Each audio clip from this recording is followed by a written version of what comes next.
Hello, hello, hello, and welcome to the Texas Live Podcast. Welcome all you night owls and insomniacs, better known as my friends. We'll be discussing tonight angels, humans, watchers, and Nephilim. Could this be the origin of the Rh negative blood? We'll be discussing the history and legends about the watchers, a special class of angels supposedly sent to watch over mankind, but mated with human women instead. The offspring of these angels and human women were called Nephilim, which is Hebrew for fallen.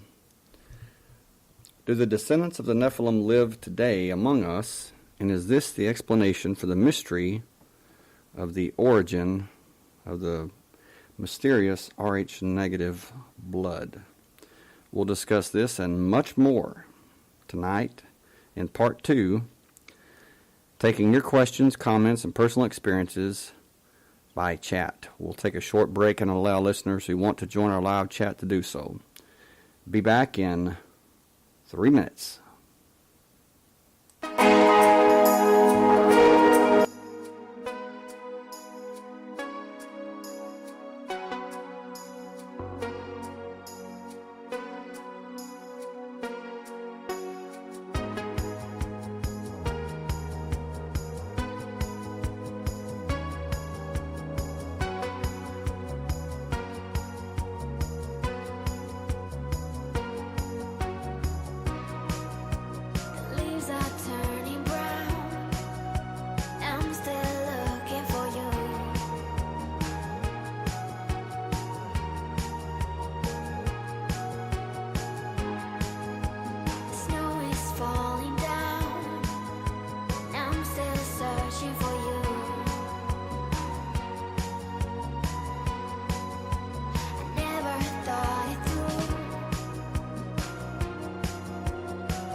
And I'm back. Hey, Jacob, Randy, Ezra. Hey, what's going on?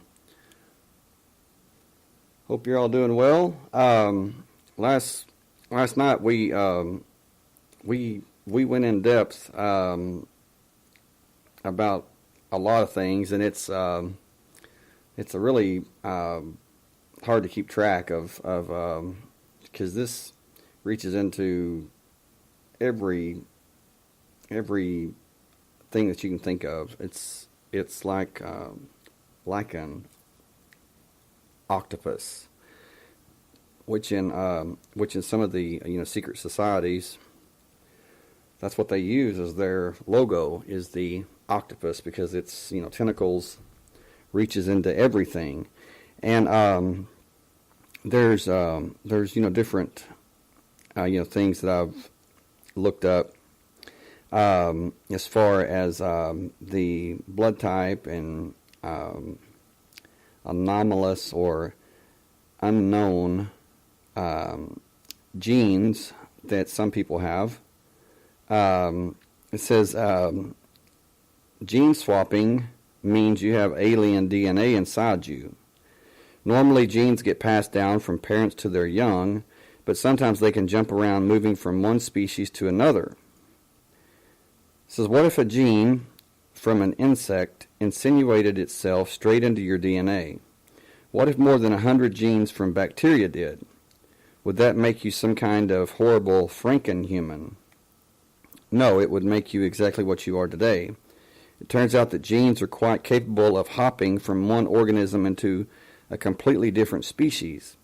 Not only do these genes jump, but when they land in a new host, they can actively change it. This can give the host species new abilities, sending it down a new evolutionary path. Even humans play host to alien genes, and it seems they have shaped our evolution. This is just their theory, and I'm just going to read it like it is. Genes have to keep copying themselves in the new host, or they will be destroyed when their current host dies. The usual route is to pass straight down the generations. When you have children, you pass on some of your genes to them, and so those genes find a new host. Sometimes the genes get altered along the way. These changes, known as mutations, help ensure that the offspring are different to their parents. Over many generations, enough mutations can build up to create a whole new species, and in the long run, all the diversity of the natural world. So it talks about gene transfer and things like that. It says imagine a rogue gene, a loose strand of DNA is trying to get into a pigeon. First, it has to get inside one of the pigeon's cells intact. Then the cellular machinery might incorporate it into the cell's DNA.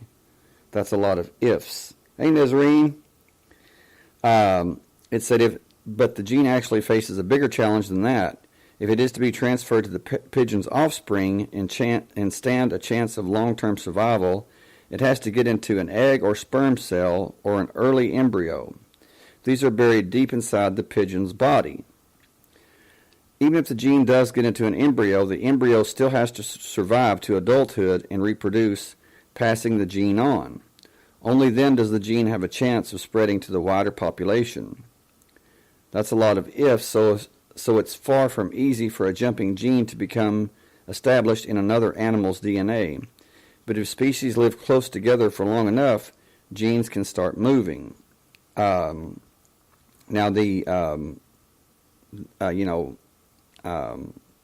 Francis and Crick, I believe it was, that discovered DNA back in the 40s. They also said plainly, they said it is apparent that DNA did not originate on Earth. And so they're like, okay, well, where did it come from? Well, not on Earth. So it's like, they're saying we are literal, we're from the stars. We're stardust. That's what everybody is. But there's some who are, they're even more different than that. So that you have to ask yourself, who are the real aliens? I mean, if you want to talk about, beings from, outer space or whatever, alien beings, what if humans are the foreigners? What if we're the aliens? And what if what we see as alien beings, what if they were here to begin with, and we're the ones that are new kids on the block? It says here that some genes seriously get around. Scientists have tracked some genes from a virus that first jumped into wasps called brachynoids, and then into the wasp prey, caterpillars. The virus DNA jumped into the tiny wasp around 100 million years ago. It wasn't just one or two stray genes. Almost the entire virus genome was incorporated into the wasp's DNA. It says brachynoid wasps lay their eggs inside the young of other insects such as caterpillars. The young hatch inside the caterpillars and eat them from within. Oh, that's pretty gruesome. Once they are mature enough, they eat their way out of the dead caterpillar. Wasps have evolved to make use of the viral genes. Each female makes virus-like particles, which she injects into a caterpillar along with her eggs. These particles incapacitate the caterpillar's immune system, rather like HIV in humans. Randy, you say the interesting thing is my dad has told me you are made of stardust, my daughter, and if anyone tells you any difference, you tell them to come talk to me. Well, your daddy's right. Yes, that's true.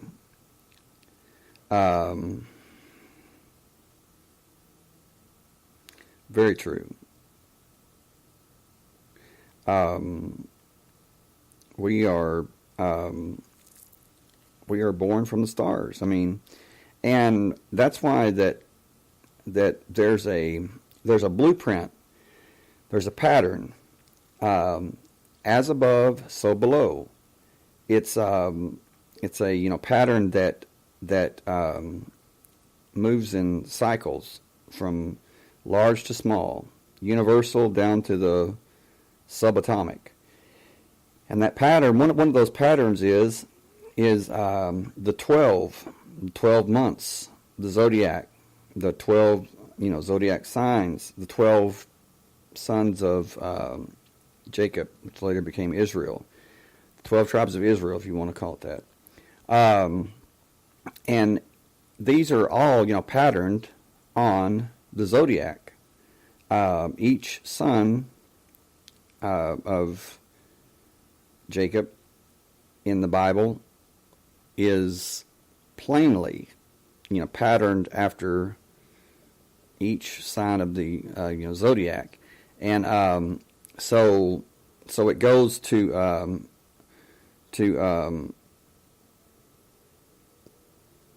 it moves from the large to the small. Like I said, the 12 months, which really that's kind of a misnomer, because originally there was 13 months, 13 Hebrew months, and so that was there was 13 Hebrew months that was changed to 12. There was originally 360 days in the year, That was changed to 365 days when the church, when the Catholic Church changed the year from lunar to solar. And you can look now in the Vatican. You can see the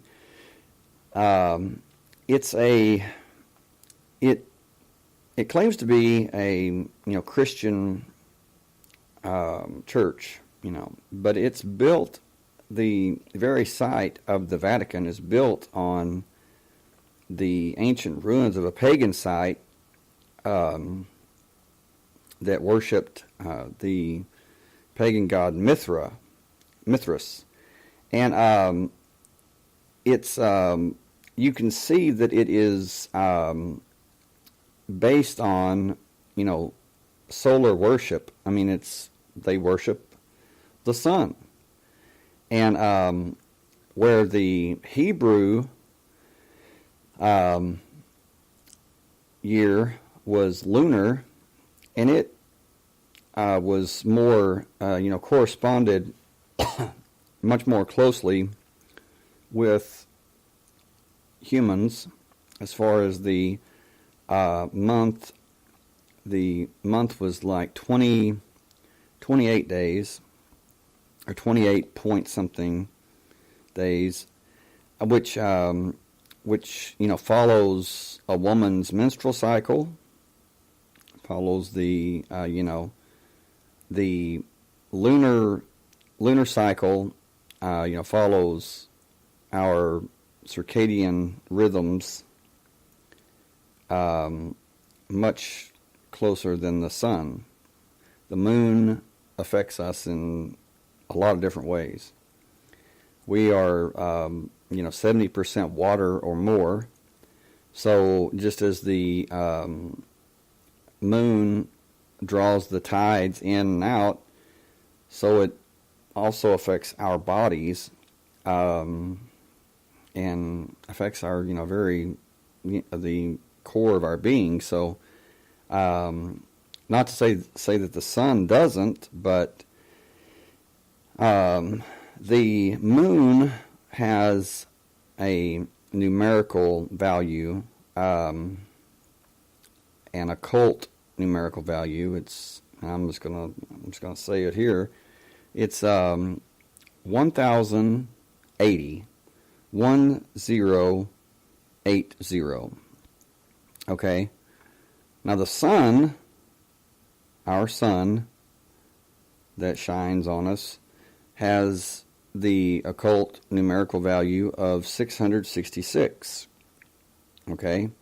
You put those two together, and you have I want to make sure that this is exactly correct. Hold on, okay, here we go. You have the sun being 666, plus the moon, which the numerical occult value for the moon is 1080. Put those two together, you have 1746. Okay. Well, 1746 is a very important year. That's the year that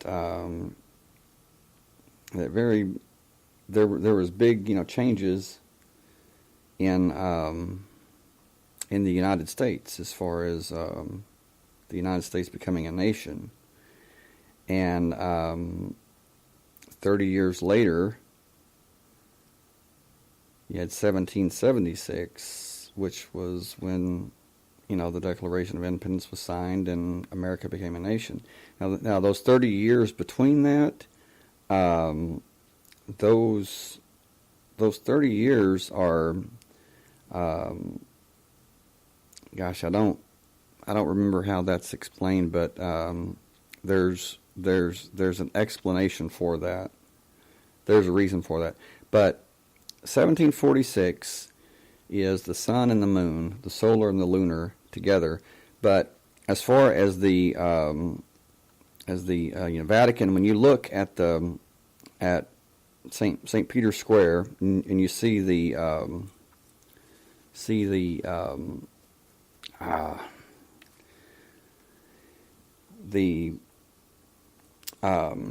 what's it called, the needle of Saint Peter in the very center, there's 8 different rays that, or lanes that, come off of that in the very center, and that's the 8 rays of the sun, of sunlight when it shines.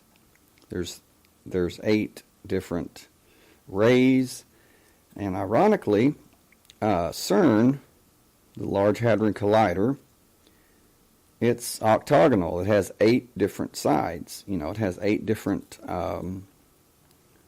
sides to it.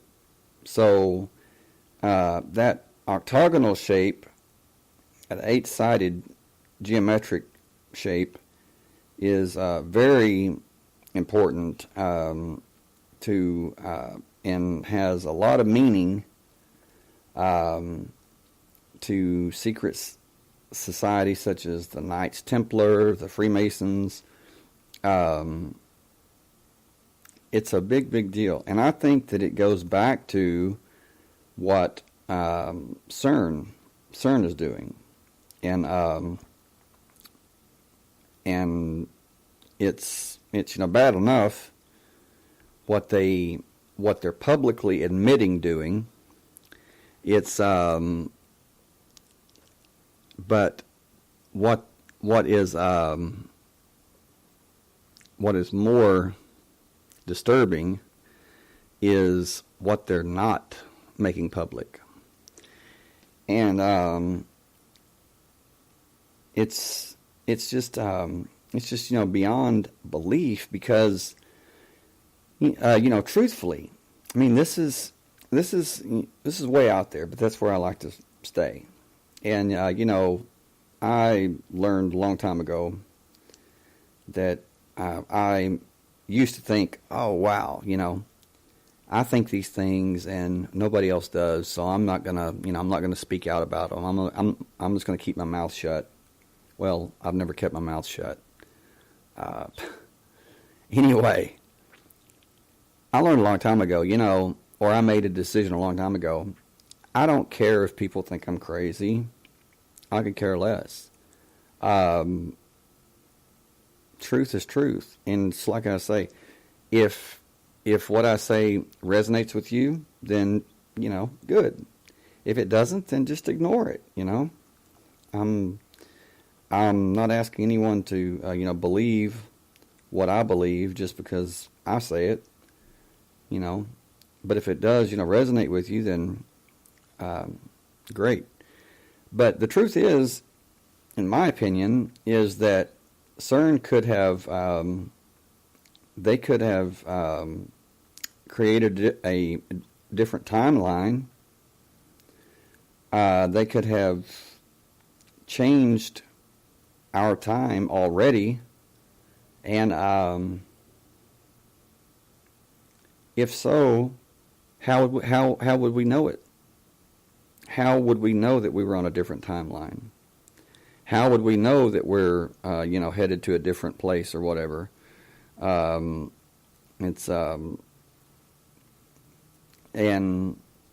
how do we know that that's not where we were meant to be in the first place?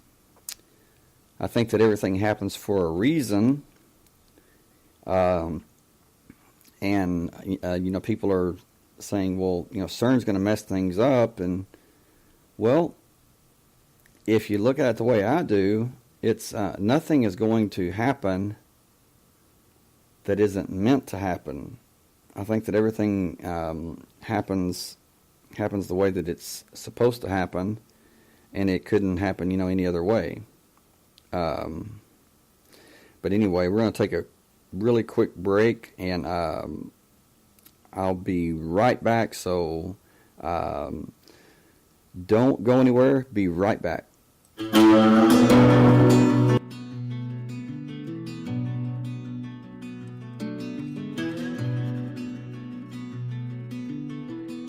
So many days is yet to come.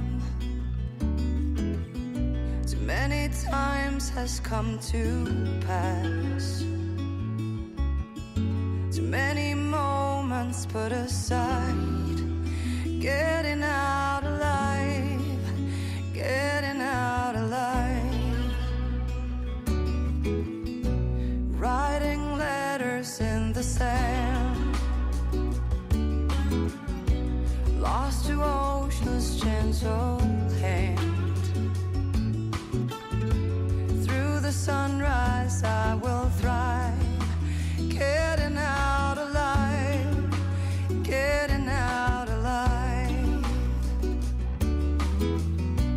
When you find that open door, you gotta let them love you more. Tender hearts will always fight the darkness of the light.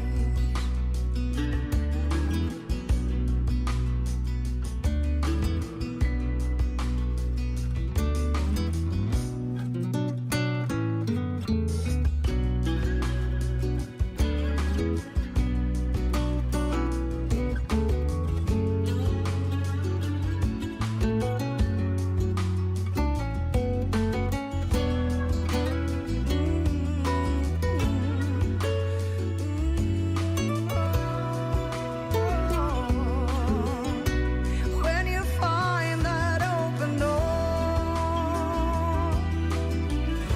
you gotta let them love you more. Tender hearts will always fight the darkness of the light.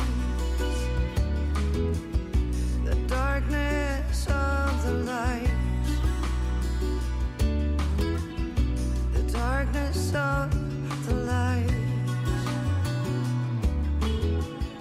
The darkness of the light.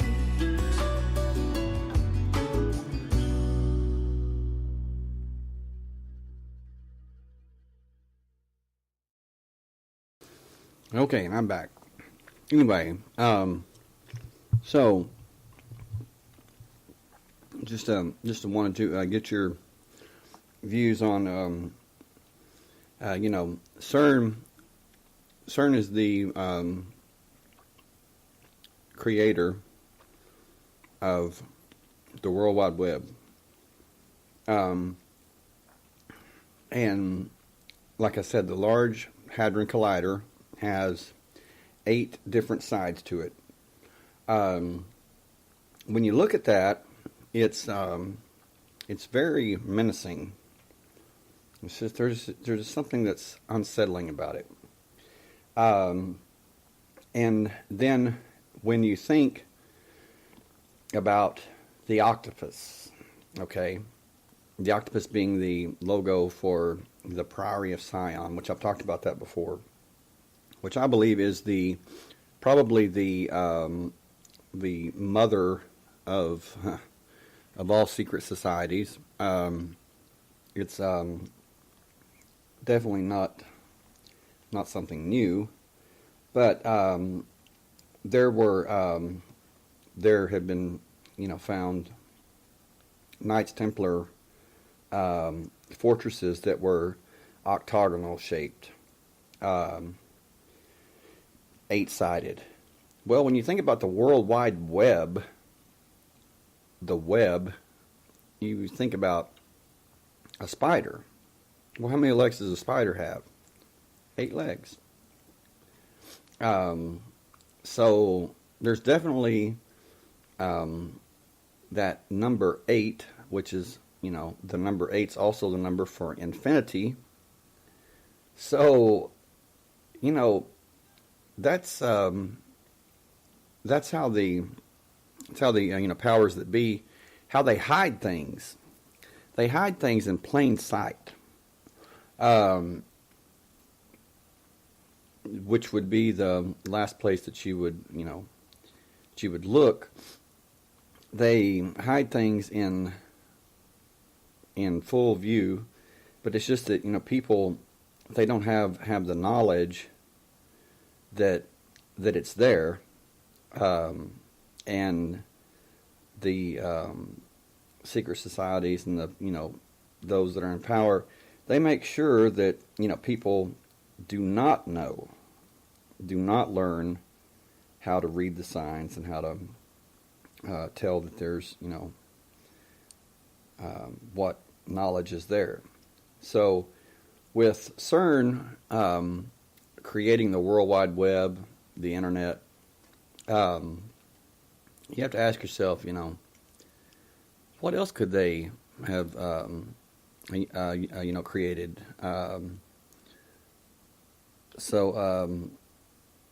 It's Jacob right there. Hello? Hello? It's me, Bennett. Hey, barely hear you, but anyway. Can you hear me now? Yes. Okay. But we were, talking about, CERN and, about what they've done, what they've, publicly, said that they've done. But it's what they haven't, made public that is strange. And I think that if they have, that they, created the World Wide Web, they're messing around with, they've, located the God particle, and now they're currently closed or shut down for the next 2 years. And when they come back on, they're going to finally reach maximum power that that the Large Hadron Collider was originally built for.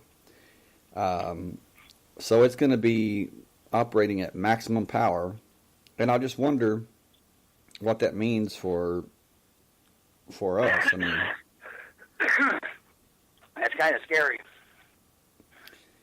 I agree. It's very very unsettling to say the least. It's really really strange.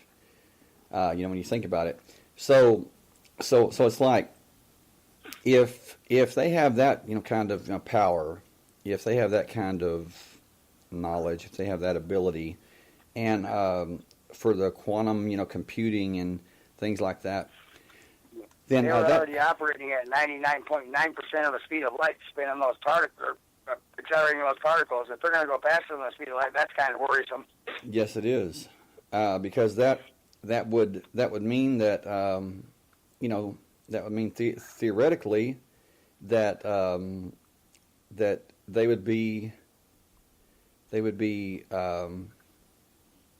be out of space and time, right? Exactly. They would no longer be, or they would expand to fill up space and time. Right, which is really really a problem, because let's view our dimension of we say 3-dimensional world. Actually, it's 4-dimensional when you add time. But view it as a box, which it's our space-time continuum, whatever you want to call it. It's just like a box. And people say, well, think outside the box. Well, there you go. There's answers outside the box. But what CERN's doing is when they transcend normal physics, if they go faster than the speed of light, or they do this or they do that. There's only so much power that this dimension can hold, and when they surpass that, then it's going to break apart. It's going to break down. Every action has an equal and opposite reaction. That's right. So it's going to break down, and what that means is, yes, I mean, it will be, it will certainly be a time of learning, but it will also open us up to a lot of things that we're not used to. I mean, that God, what didn't mean for us to be in the same reality as. Right. So otherwise, it would have been. So what is really really strange is that Geordie Rose was talking about quantum tunneling, this and that, and he talks about these entities, these advanced entities that are coming like a swarm, and when you put it that way, it when you wonder if we're a hybrid species, or if humans are the aliens, kind of makes you wonder, because Creator loves balance, that's for sure. Well, so everything has an opposite. Well, he's not saying that these things might exist or they might be coming. He says they're coming, and he says, get ready. And so I'm just wondering if those beings or whatever might have had a hand in changing history as we know it. I mean, it's very strange, but this it is something that that certainly affects our DNA, our life force, the spark of life, whatever you want to call it. It definitely affects us on a different level. It says here in this, it's a 2018 article, new research claims people with Rh-negative blood are superhuman. A well-known American researcher of paranormal phenomena, Brad Steiger, noted an interesting feature: people who have Rh-negative blood are not quite ordinary. The fact is that, according to the laws of genetics, we can inherit only those proper,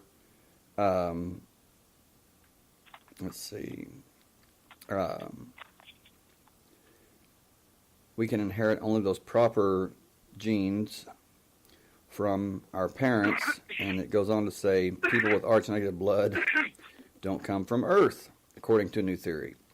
So where do they come from? Another dimension, or what? It says there has been a lot of research over the last few years towards finding out the impact of our blood type on our genes and whether we are from this world or out of it. The latest results have shed some light on what could be the truth here. And it says Ben Steiger noted a really interesting research feature that could change the way we consider humans. He noted that the point that people who came from a specified group were not ordinary and had defied the law of genetics as we know them to be. These people possess properties that we may not be defined for. Mankind evolved from, well, this is what this says. Mankind evolved from apes, and the blood properties that our ancestors possessed are transmitted from them to us with continuity.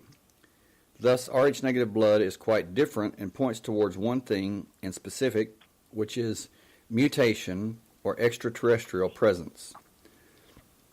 There is no denying the fact that people from the Rh negative blood group are different and have a different set of talent. They can outperform others when it comes to performance and have some hidden talent in them. Although it is hard to pinpoint a human for being out of this world, there are some that have made a mark for themselves due to their performance.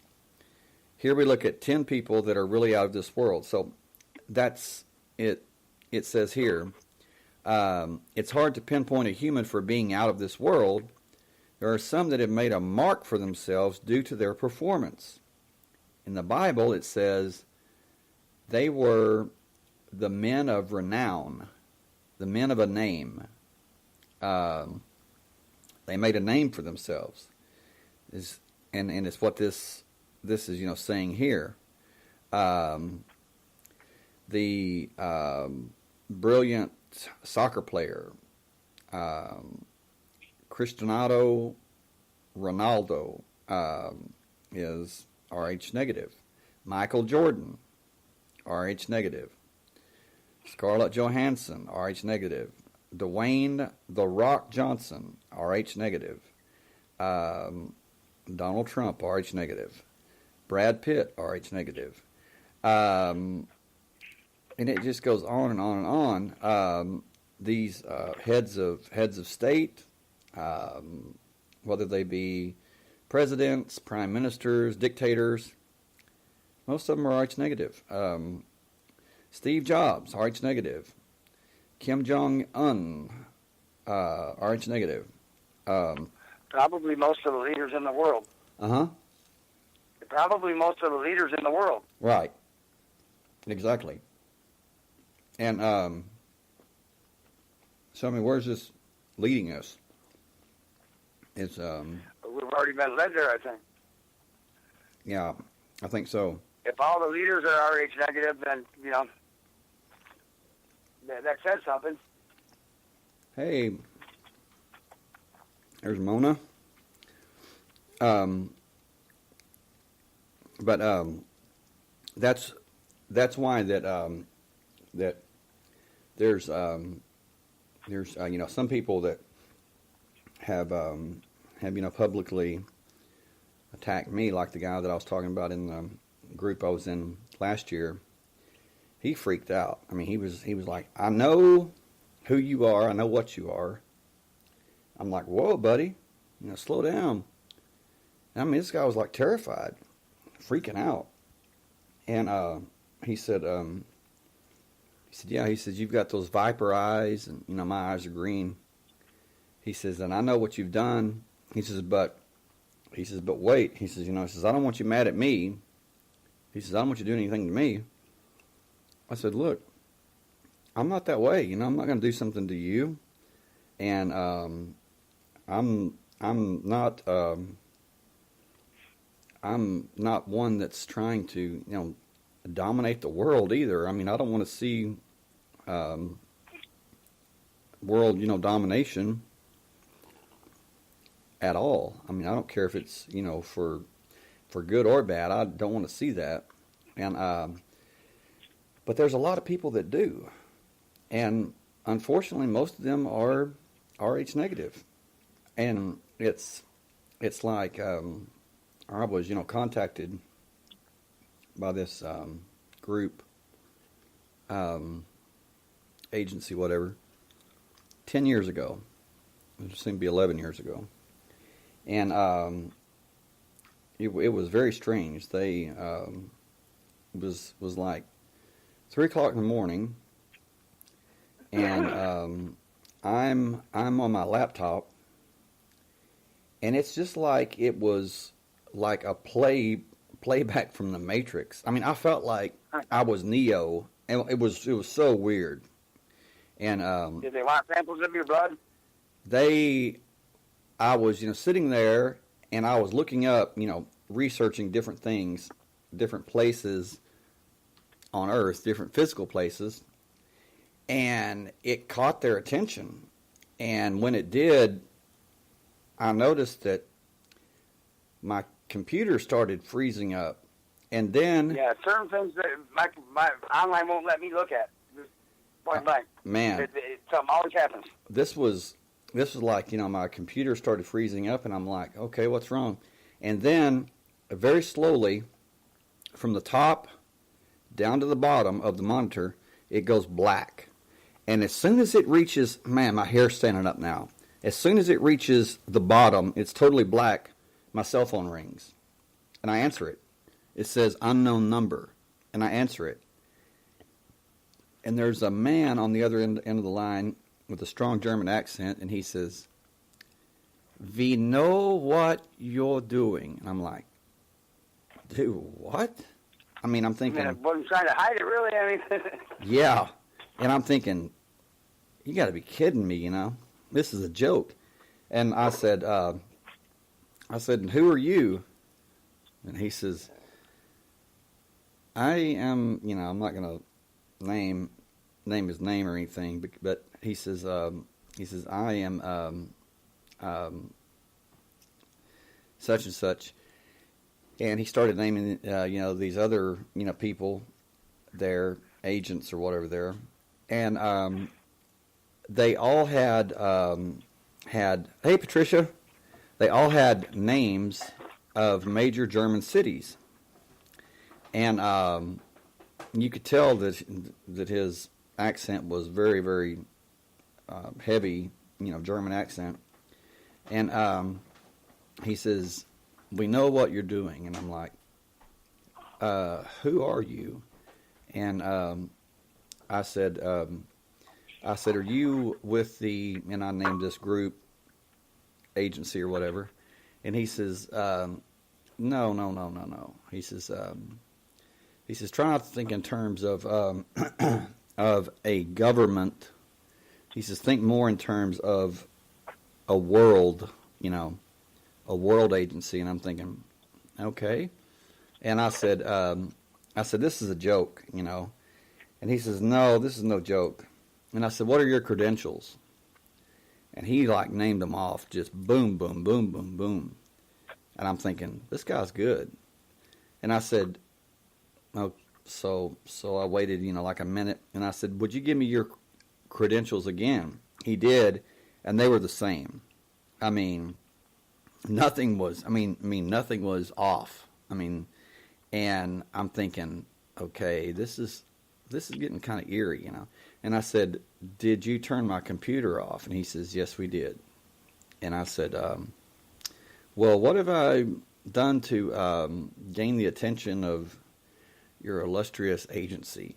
And he's like, "You keep playing like that." He says, "We can have a team on your doorstep in 10 minutes. He says, "and, take you in." I said, "Well, send them." I said, "But you know that neither one of us want that." And he says, "You're right. I agree." And I'm thinking, wow. I called his bluff with a bluff, and he took it, And I'm thinking, okay, what's going on here, I had no clue.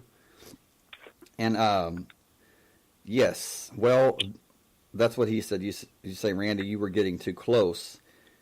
Exactly. And he said, you know what you're doing. And I said, "I'm just looking up different, sites." I said, just like millions of people do online. And he says, "No, you're not." And I'm thinking, oh, man. I felt like a kid in school that got in trouble, And I said, "Well, what am I doing?" He says, "You know what you're doing." He says, "You know more than the average citizen. And that's why we've been monitoring you for a very long time." And I'm like, okay. I'm like, man, monitoring me for a very long time. He told me my mother's maiden name. He told me my father's name. He told me things that nobody would know. And it seemed like they had a dossier on me that was, a mile high. This guy even told me, he says, "You go to Walmart at night or very early in the morning." That's a best time to go. And I'm like, yes, I do. And he says, to avoid crowds. And I said, yes. How'd you know that? He says, well, we monitor you. And I'm like, yeah, well, how do you do that? And he said something about satellites, or Not that difficult anymore. Right. Well, next time I went in this town where I lived, I looked up at the water tower, and for the first time that I noticed all these cameras, and they were pointed down, to the, parking lot, and then there were these satellite dishes and things, and I'm thinking, okay, well, that's how they do it, They have these, satellites that are, beaming down. I mean, I'm not really sure how that works, but I'm sure that there are cameras there that scan and, send things Facial recognition back, which is very strange, very creepy. But yeah, Patricia, you say, so what exactly was it that you knew too much of? Well, what I was looking up was different places on the planet that were natural portals or places of power, and these, some are pretty well known. Some are not known at all. You would walk right past them and never know that it was a PowerPoint, that it was a portal. And I usually have a pretty good idea. Right. Well, there's 12. Yeah, you might say there's 12, but there's a 13th that's hidden. There's 12 that are known, but there's a 13th that is hidden, and that's the one that basically powers the 12, or that's like the motherboard, if you want to call it that. And then there are 12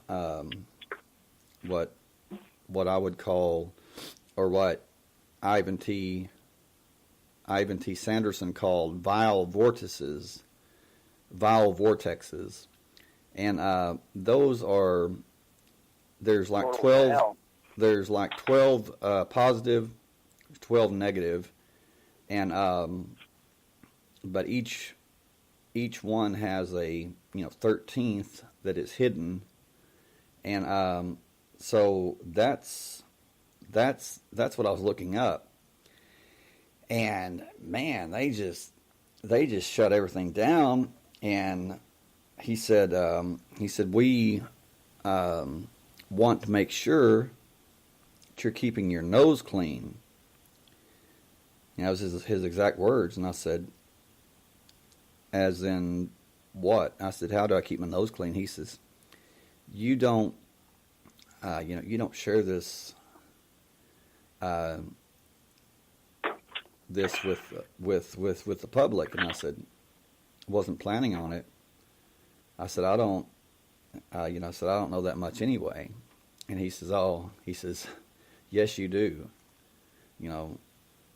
Saying stop playing dumb, and he says, we're not buying it. And I'm like, whoa. It doesn't become you. Right. Tricia, you say, I'm just wondering, as I, no one else, as far as I know, have been contacted by these people. Well, this was after 7 years of very intense research, deep research, and it was the first and only time that I was contacted by them. Yeah. And let me tell you, I found out I had Rh negative blood because I donated plasma. Right. They told me they wanted me. They didn't say. I mean, they didn't really explain it. They said they had a tetanus deal. They wanted to give me a tetanus shot every other month or whatever, and they were paying me extra. They basically were paying me extra to come in and donate plasma. Mm-hmm. Well, which was strange. Well, there's a let's see here. This is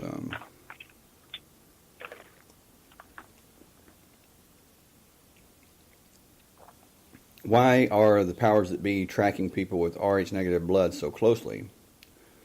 It says because people with Rh negative blood type really are different. So different, in fact, that some scientific researchers actually believe that only through the introduction of alien life on planet Earth as an extraterrestrial biological entities from outer space can the Rh negative blood type be explained.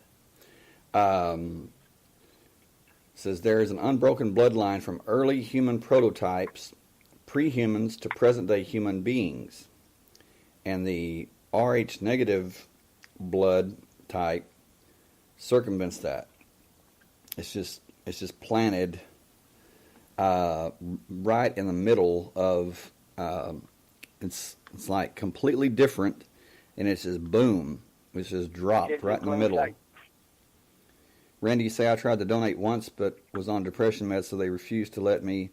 I've been on and off pain meds pretty much since then, so I've never tried again.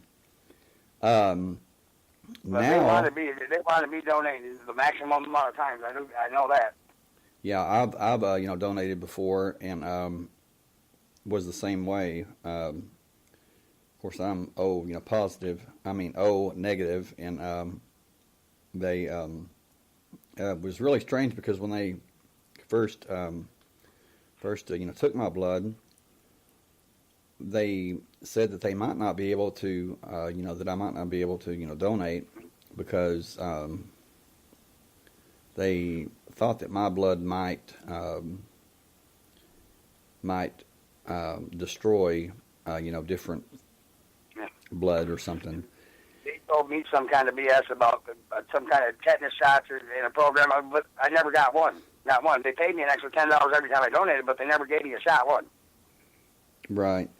Randy, you say I just remember in junior high school science class we did a thing where we found out our blood type, and I found my dad's dog tags and noticed they were the same blood type, A positive. Trish, you say I went to a STEM thing for school, and they had people talking about blood type. They would prick our finger to have us find out what the blood type was. Well, I would encourage everyone to find out what your blood type is, because that can mean life or death for you if you ever need a transfusion. I'm O negative with Rh positive. Well, it says I'm the same as you, Jay. Really? Same blood type and Rh negative. My eyes aren't green unless it depends on what day it is. They're either blue or green. Right. They change colors, Well, hazel. Yeah. Sometimes mine look blue. If I'm wearing like a blue shirt or whatever. Mine literally change. A lot of times it depends on my mood, but I notice the difference. Mm-hmm. Sometimes they do. I mean, This it says here, the real question to this modern mystery is why does the U.S. government track those with Rh negative factor, especially those with O negative blood type, with such extraordinary monitoring techniques worldwide?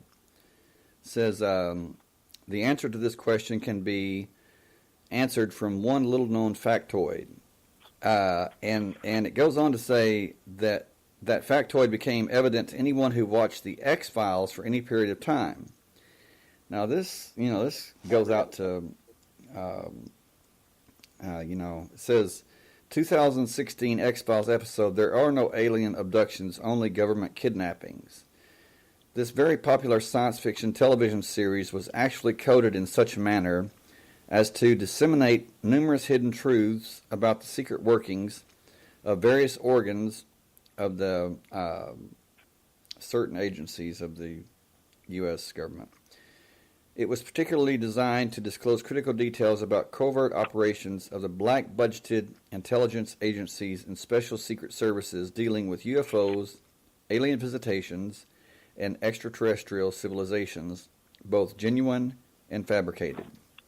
In fact, the X-Files was routinely used to inform the viewing public of many important and sometimes highly radioactive truths.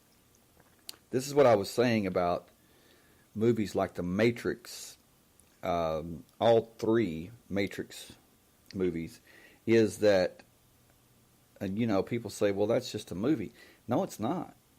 It is conveying certain truths, certain facts to you, and it's up to you to read between the lines on what's true and what's not. It says most of this classified information was carefully interspersed within a lot of obvious fiction in almost every episode. In this way, the American psyche was indelibly imprinted with much esoteric knowledge about the clandestine shadow government, which it would normally have never been exposed to. And that's another thing that I want to say, is that when this group contacted me, it was nothing to do with physical things. I mean, it didn't have to do with weapons or anything like that. It all had to do with spiritual things. That's what was shocking about it. Was all spiritually based. There was nothing that was said about being a threat to physically, or being a physical threat. It was all spiritual.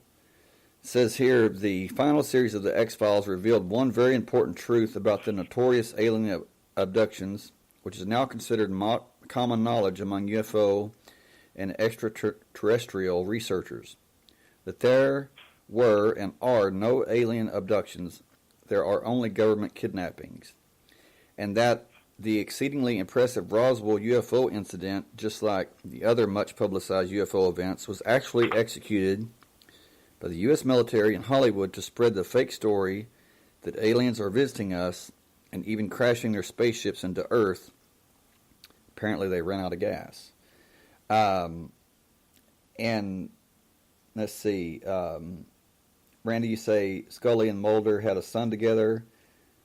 What? Alfredo and I were watching a few episodes the other day. Mind blown.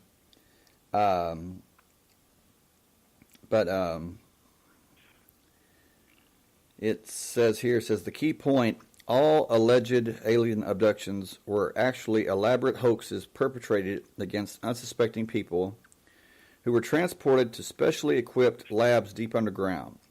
The illusion of spaceships commandeered by extraterrestrials and evil gray aliens surrounding the operating tables was fabricated as a cover to enable thousands of kidnappings of people of interest by the government.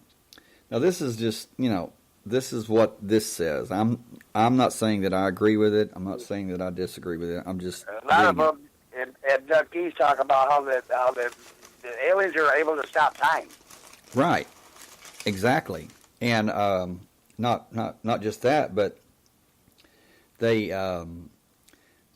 talk about memories, about false memories that are implanted or that are placed in their mind. And you've got memories that you're remembering they're covering up. Right. It says here, a disproportionate percentage of those criminal abductions were experienced by victims with O-negative blood. This is the backdrop against which the so-called alien abductions have supposedly taken place with far greater frequency since the end of World War II. This ongoing phenomenon has perfectly paralleled another major development, the creation of a certain agency, which is in reality a global security and surveillance matrix. That's exactly what it says, which is a global security and surveillance matrix. Now, the group that contacted me, They said, we've been monitoring you for a very long time.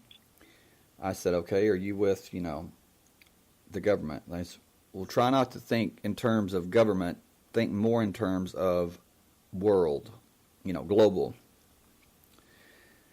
This is a global security and surveillance matrix. So who exactly is the government kidnapping on a regular basis in order to ship them off to laboratories in Nevada, Utah, or Colorado for quite deliberate human experimentation purposes? The government, as it turns out, has an insatiable appetite for remote viewers, telepathics, clairvoyants, clairaudience, and psychics, and other highly gifted folks whose extrasensory perception is working at a very high level. In fact, the U.S. Armed Services and various intelligence agencies have aggressively recruited special individuals who have proven to be valuable military and or intelligence assets. Why not? What better way to gain a strategic advantage over an adversary during times of war or economic conflict, except that in many cases the talented souls are bribed or blackmailed, coerced or forced to take on their dubious assignments. And that's true. From what I've seen, what I've researched, is that most people with Rh negative blood, they have a very high level of empathy, compassion. They're spiritually minded, and they're much more powerful spiritually than they even realize. It's just dormant. It says, it just so happens that those human beings who have O negative blood type have a much more higher likelihood of being gifted with super sensible faculties. These are the people who see things and hear things that no one else does. That's because things going to happen before they do. I do. Right. A lot of times I don't know what's going to happen. I know something's going to happen. It always does, but what's always been my problem is I never can figure out what it is until after it's over with. Right. But my intuition saves me every time. You know what I'm saying? Mm-hmm. Absolutely. My gut says get out of somewhere, or my gut says do something, I do it. Mm-hmm. Point blank. Right. This says that's because they really can see behind the veil which separates most everyone else from the other side. Not just the other side as in after death, rather other planes of existence, other dimensions and parallel universes that literally interpenetrate our Earth realm. Does that sound familiar?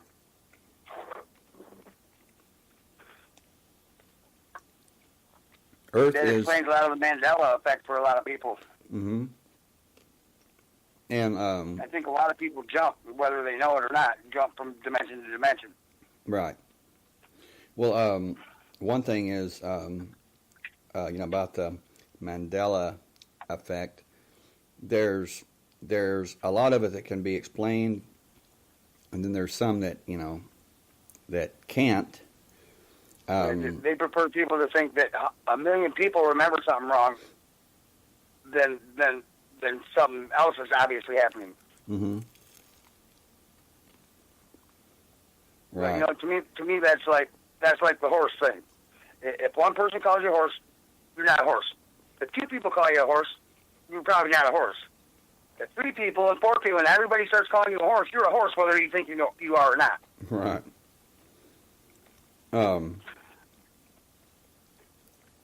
It says Earth is a third density planet,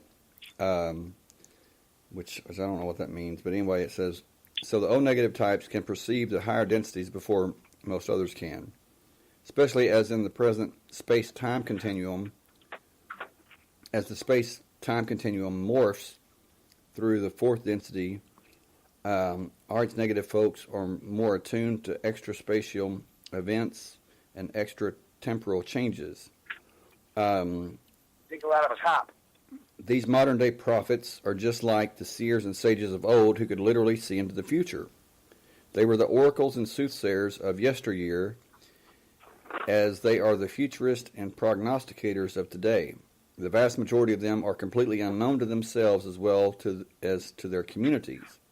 And that's what I was just saying, is many, they don't even realize that they have these latent powers and different abilities. Trish, you say, I just wish the Mandela Effect would stop messing with my work schedule. Says only the government really knows who they are, given the importance of the spying and surveillance network, which effectively owns and operates the World Wide Web. Whoa. Who owns the World Wide Web? It says CERN? It says the government, but CERN does. Every government in the world funds CERN. Mm-hmm. So, what does that tell you? It's a world system that's already set up that the Bible calls the system of the beast, based on it's in direct opposition to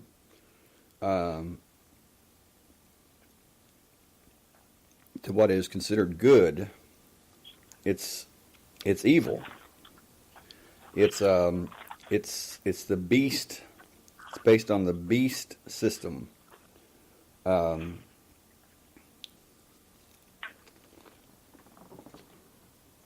Patricia, you say, I literally thought I went to work at 4 until 9 tonight, but apparently I was scheduled from 12:30 to 5:30 or something. I literally have it written down as 4 to 9. Wow.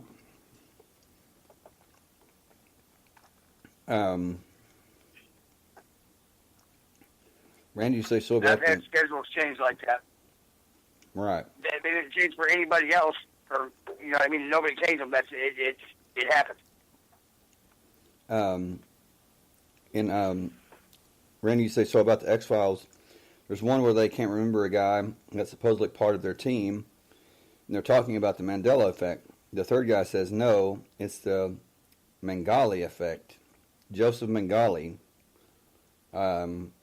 was a SS soldier that did horrible, very sadistic experimentation on Twins. people. Yeah, twins, and oh man, the guy was a nightmare. He was called the Death Angel or something like that. Joseph Mengele. Trish, you say that means we're all screwed. Well, we'll see about that.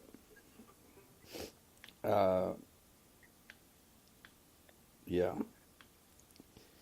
It's not. It's. Yeah, well, it's screwed if we think that way. That's right. It's not over till it's over.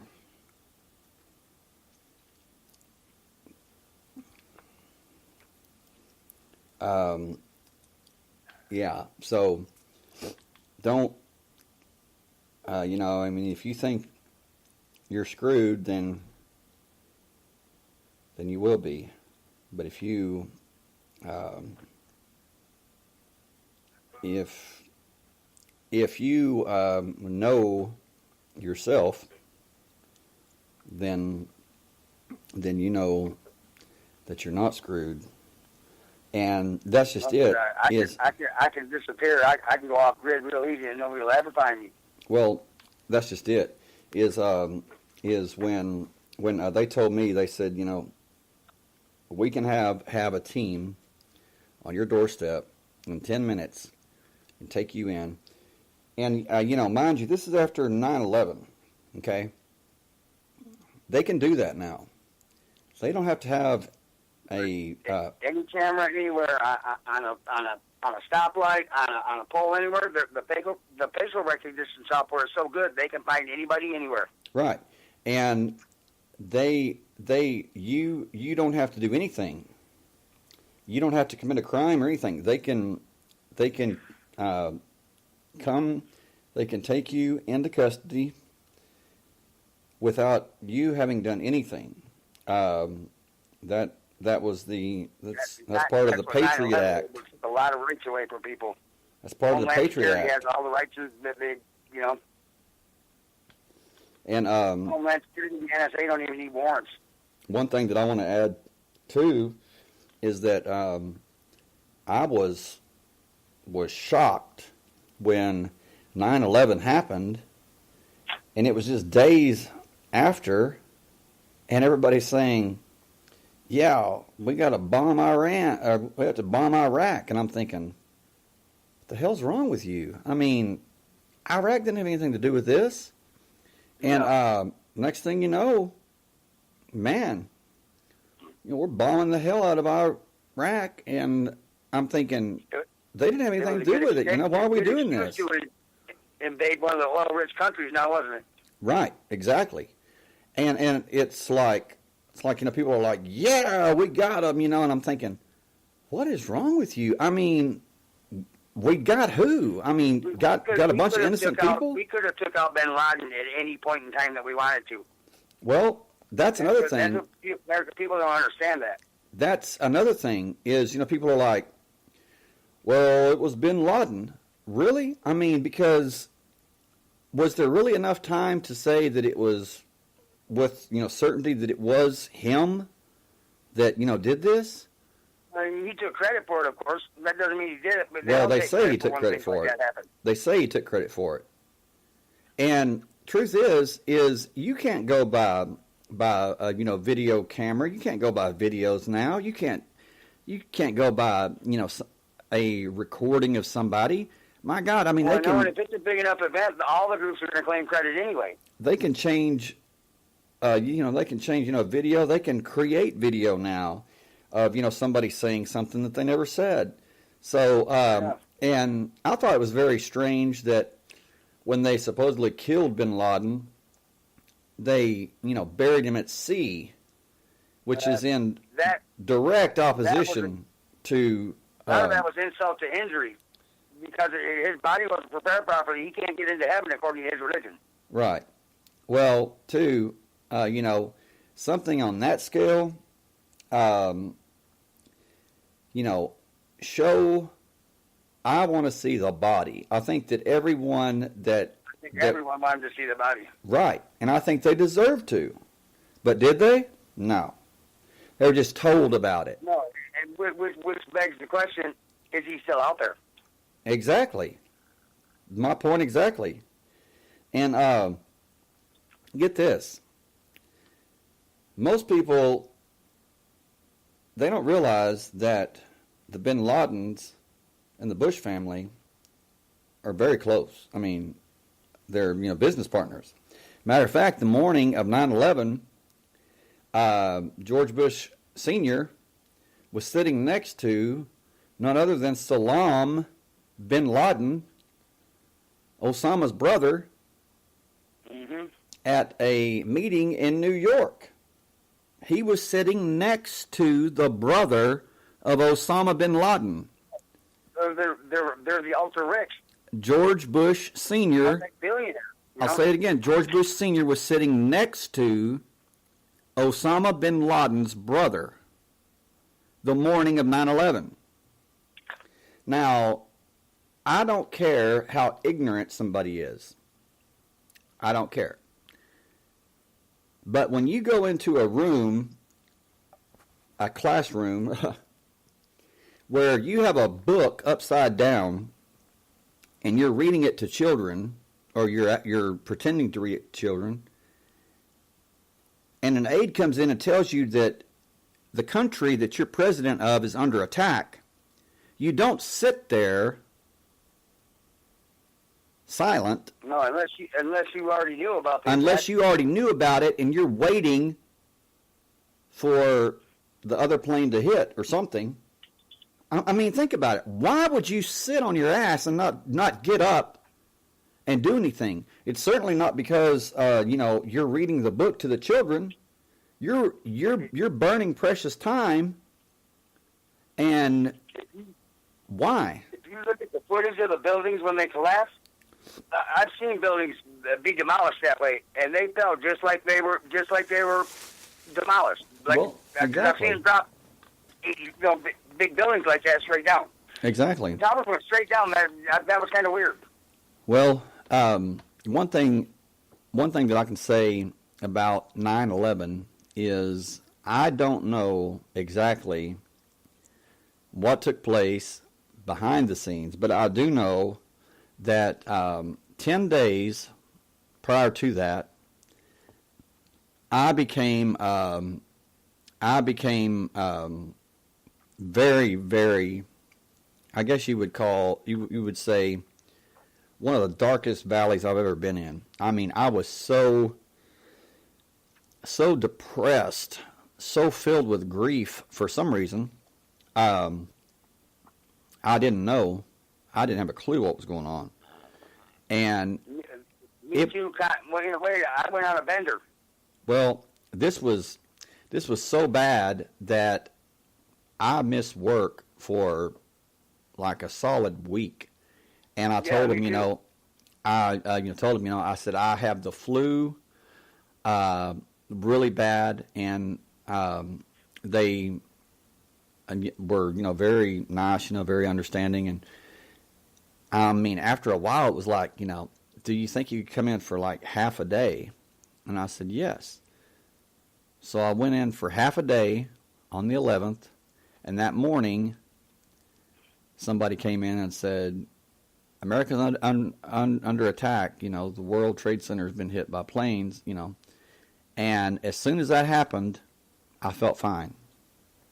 All that lifted. Came off my bender. All that lifted. Well, there you go. And it was like, wow. I had no idea, but I felt everything 10 days prior to that. It was like I felt it beforehand, and I didn't feel it so much after. I mean, I felt bad for everybody. It was horrible. That song that came out, "Let the Bodies Hit the Floor." Uh-huh. That song that came out right when about the same time that happened, the lyrics were "Let the bodies hit the floor, let the bodies hit the floor." Mm-hmm. I literally screamed myself hoarse screaming that for like 2 days. Girl, it wouldn't leave my mind. Jacob, you're kind of scaring me. But I scare myself sometimes, man. Things that happen and that I just narrowly escaped being involved in, or something bad happened to me. Just Jacob, because something in my gut said, do this instead of what you were going to do. Jacob, I'm not even going to tell people about the time you bit me, so, I mean. Us brother, we don't bite people. We don't break chains. We hand out hacksaw blades and let people do what they're going to do. Oh, that's right. Jacob cracked me up. I mean, we were online and said, something about, people that, play around with, Ouija boards and stuff, And Jacob says, I just handed him a hacksaw blade. And I said, hacksaw blade? And he says, yeah. He says, they can cut their own chains. And I'm like, man. You have to make a choice to cut those chains. Yeah. That's part of waking up. Yeah. And, playing around with, things that they shouldn't be playing around with. And Jacob said, yeah. He said, I just, pass out hacksaw blades and they can just start sawing themselves or choose not to. And I'm like, well. Or they can just throw the blade away and go on living in a fantasy land. Right. They believe it's reality. But this says here, it says, of course, in an effort to maintain their supremacy over the entire civilization, these same ESP types could not be allowed to be utilized by the enemy, hence the tracking system began in earnest, as did the notorious CIA assassination teams which have fanned out across the planet for decades, taking out the perceived threats to the empire as deemed necessary. You have the JFK, conspiracy. And, for a reason. but it says the database, the very same worldwide database tracking blood types, also has the exact birth information, location, time, date, vaccination schedule for every person on Earth. This permits a precise astrological birth chart to be quickly generated for each human being. The compilation and interpretation of so much person-specific data allows for the trained intelligence analyst to draw up a composite of every potential psychic and mystic rebel and revolutionary computer now. inventor. Generator. I have an app on my phone that will generate your natal chart in about 2 seconds. Right. Right. Accurately. And it says rebel, revolutionary, inventor, and innovator, those who are nonconformist, heretics and descendants, criminal and gangsters on the planet. Now, why might that be exceedingly useful information for the leaders of the military-industrial complex? The obvious answer is to head them off at the pass. And so that's says if there's one thing that the deep state does not want, it's a 21st century Nikola Tesla running around giving away free energy advices to every Tom, Dick, and Harry who clicks on the free coupon. Nikola Tesla had O negative blood. And one thing about him is, like I said last night, I think that he was able to tap into his genetic memory and access that, which is none other than accessing the Akashic records that so many talk about. There was a pool of knowledge of all mankind, and he was starting to access it. He admitted that. Right. Yes. And then, Jacob. of course, by that point, people weren't really listening to a lot of what he said because he was talking about marrying a pigeon, and he was going a little insane. Well, he talked about that it's called the church Turing hypothesis, or the church Turing theory, is that at the heart of every universe there is a quantum computer. And this was back in the 40s. This was back in the. He predicted handheld computers, cell phones. He said there's going to come a point where we'll have access to all knowledge, and the device will fit in the palm of our hands. Right. Well, there again, it's what the Bible says. In your forehead or your right hand, there will be a chip, a mark placed. And it's that word mark actually means chip. The population of Sweden, something like 40 or 50% now have chips, and that's how they access their bank accounts. It unlocks their doors. It opens their computer files. They don't need to carry bank cards or any of that. It's all in a chip in their hand. That's crazy. It says herein lies the real reason for such a huge database tracking every human, humanoid, and alien human hybrid who currently walks the planet. Now this is not saying, this is not joking. I mean, this is saying, let me read that again, because it's very shocking how this is put, and it's along the same lines of Geordie Rose, Elon Musk, and even Stephen Hawking was telling Geordie Rose was telling CERN, don't do this, don't keep doing this. Stephen Hawking flat out said that aliens visiting us was not a good idea. Yes, at all. Exactly. Because he said they could have no good intentions.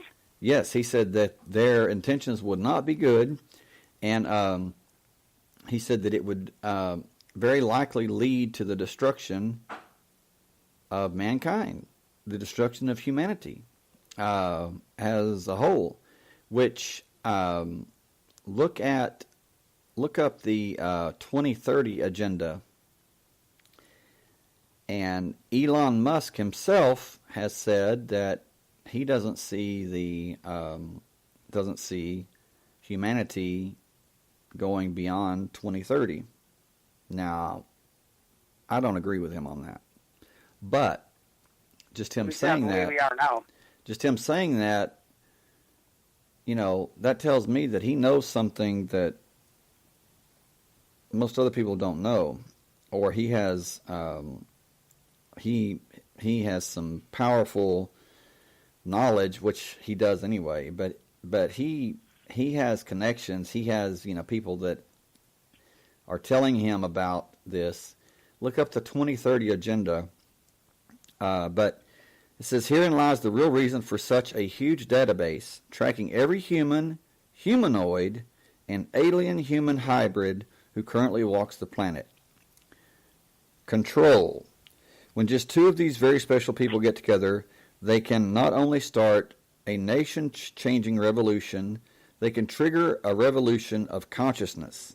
Now, think about Jesus. What was he? I mean, he was he never had any diplomas, degrees. Never traveled 200 miles outside of his birthplace, as far as the Bible goes. People immediately followed him before they even knew what he was. Right. Well, why? Why? Because he drew people to him by his charismatic, partly. Right. He had charisma, but people were drawn to him because of his knowledge, his wisdom, and because of his love. And Rome said he's a threat. He's an insurgent too dangerous to live. And why was he such a threat? Well, because he was triggering for what it is. He was triggering a revolution of consciousness. He was a rebel. He was a revolutionary. And he said straight out, the world would hate him. The world was going to hate him, and they would hate his followers. And the world would hate his followers because we expose the truth. That's right. Well, we expose the world for what it is, not what it wants us to think. Well, I have said for years that that I know that the world's going to hate me because I'm not going to play ball with the world. I'm for those that are downtrodden. I'm for the underdog. I'm for those that are neglected, for those that are forgotten about, for those that are down and out. I'm not for the ones that are on the mountaintop. And that's when Jesus' disciples asked why he was eating with the Pharisees and the tax collectors, he said, "Well, I already have you." He said, "This is why I'm here for people like those." Right. He said a physician doesn't heal a well person. Right. This just not came on my phone. This is weird. Bible verse of the day, Isaiah chapter 7, verse 14. Therefore the Lord himself shall give you a sign. Behold, a virgin shall conceive and bear a son, and shall call his name Emmanuel, meaning God is with us. Okay. Well, that's kind of it's kind of strange that just popped up. Anyway, continuing, it says, when two of these people get together, they can trigger a revolution of consciousness.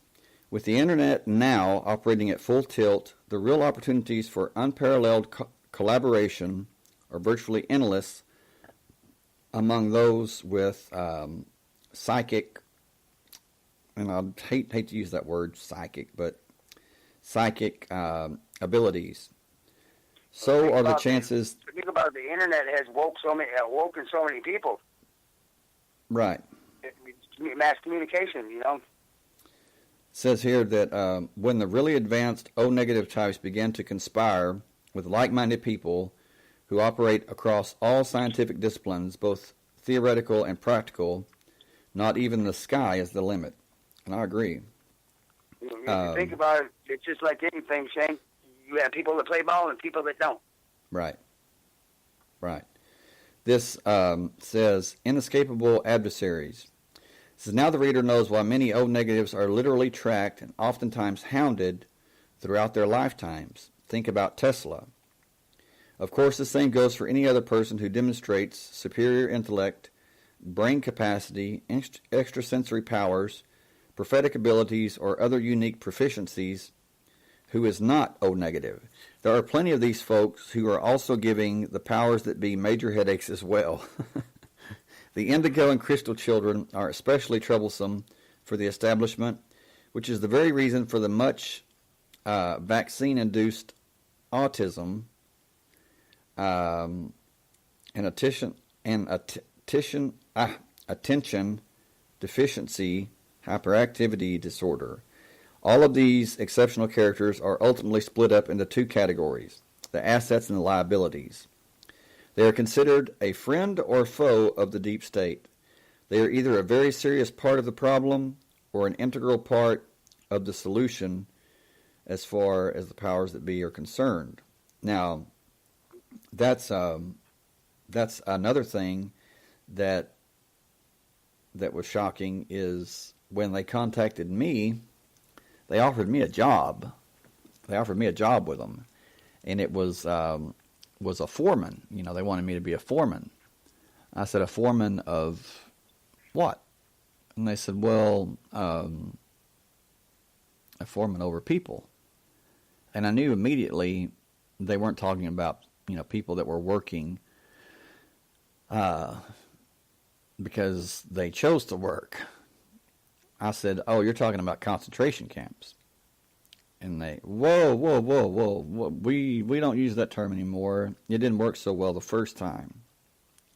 And I'm thinking, man, this is insane. I said, no, I'm not interested. He said, well, we knew you wouldn't be, but we just had to ask. I said, no, not interested.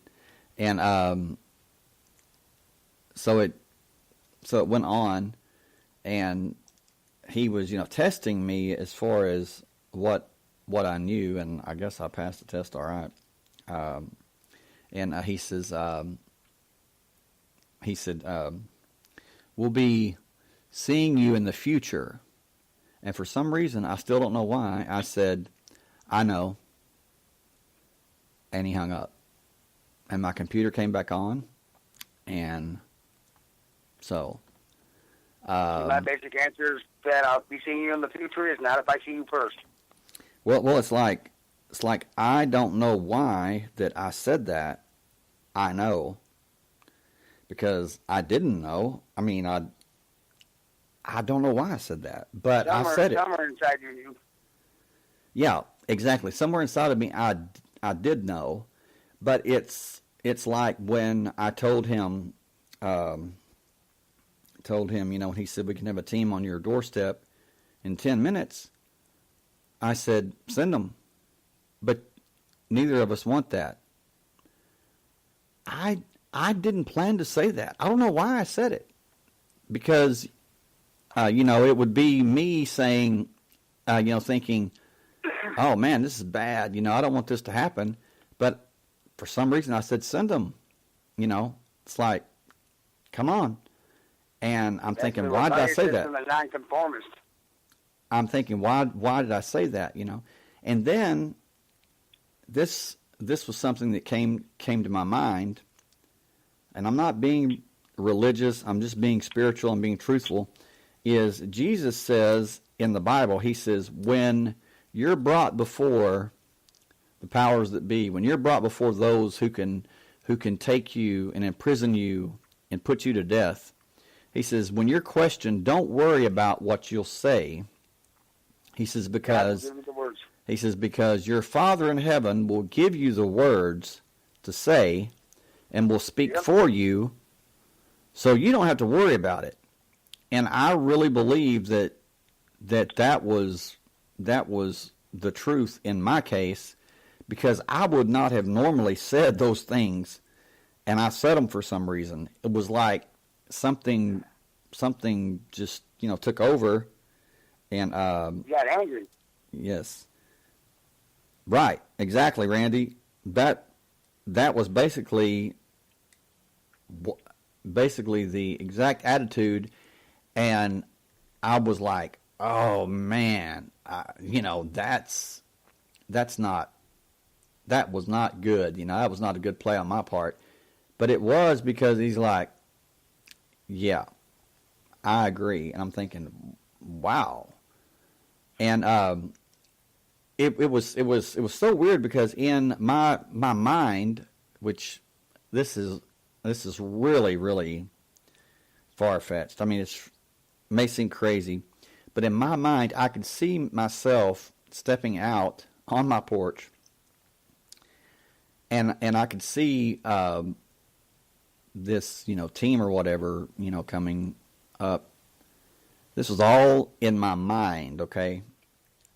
But I could see it, as clear as day, and I could see me stretching my arms out and somehow pulling their all of their power, or all of their their force away from them to myself. And I don't know if he picked up on that, or but that's if there's a reason why that I said send them, go ahead and send them, but neither one of us want that. That's what I was thinking at that time. He didn't send them and didn't want to send them. Maybe so, because that's exactly what I was thinking about at that time. And looking back, I'm thinking, wow, could he see that? Could he feel that? Because I mean, this was really creepy. I mean, it was like the guy could read my mind. It's like, but I've talked with different people that have been contacted by certain groups like this, if not the same group, and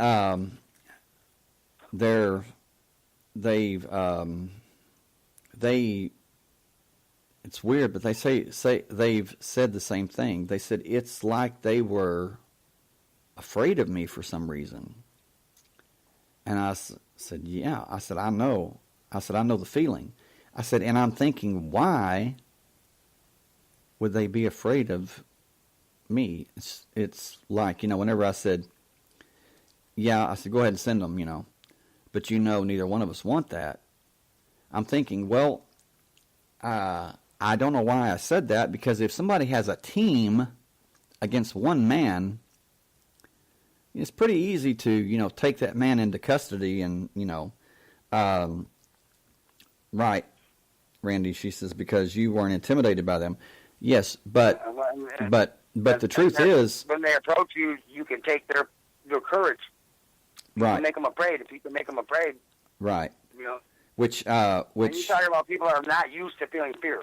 Right. See, that's exactly what I'm talking about. Is there are some people, and this would be case in point. There's some people that you don't bluff them. It's like if you said that to these people, or if most people said that to anybody in any authority, it would be like you just brought them Christmas early, because they're really going to make you suffer, and they're going to enjoy every minute of it. But for some reason, it's like he says, yeah, you're right. I agree. And I'm thinking, what's this guy agreeing with me for? I mean, so he knew something that I didn't know about myself, which, like I said, looking back, I could, I think that it was what was going through my mind of, walking out on the porch and extending my arms and drawing their power, their courage, and everything from them, not necessarily hurting them or anything, but just making them realize that, they just didn't have it. That's the reason I said that. I can look through people. I can make people afraid without saying a word, just by looking through them. And I've done it. It saved me a lot of fist fights, and it saved me a lot of problems, believe it or not. Right. But I've never met anybody that could, for more than a minute, when I'm looking through them, that could stand it that long and not have to get away from me. Right. It's like I've had, people, I've had guys, and I've had some women that have confronted me to my face, and they'll be ready to go to blows. I mean, physically, and it's like used Try to intimidate you. Used to, I would lose it, and I would want to go or be tempted to go physically, but now, or it's been most. When I was young, yeah, that was me. But most of the time now, once I figured out I could stop it with a look, that's what I do. Right.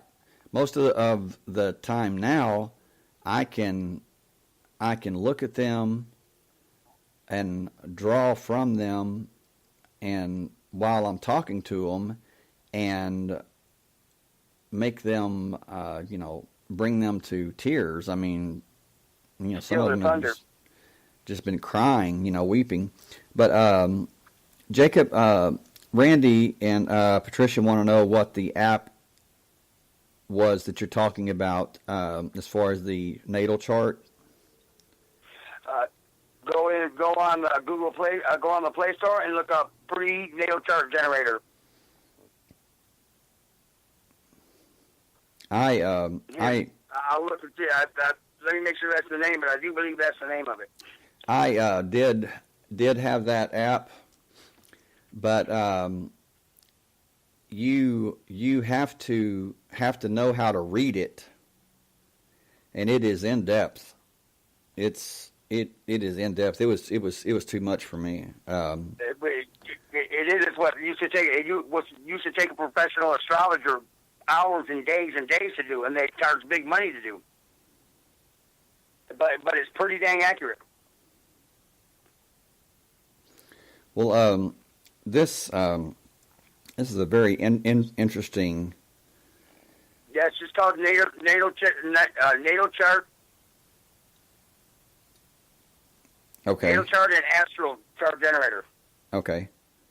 This right here says many of these gifted individuals have had inexplicable experiences during their lifetimes, depending on who they are and their station in life and position in society, and just how big of a threat they might pose to the powers that be in the future.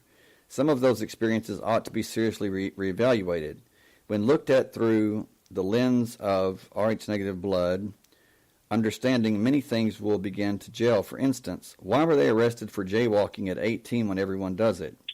Why were they expelled from high school for practically doing nothing, for being labeled as rebellious? Why were they suddenly kicked out of the house during the generation gap years, whatever that means? Why different friends actually gave them recreational drugs for free? Why they always got extremely sick or terribly disoriented during or immediately following airplane trips? That's never happened to me.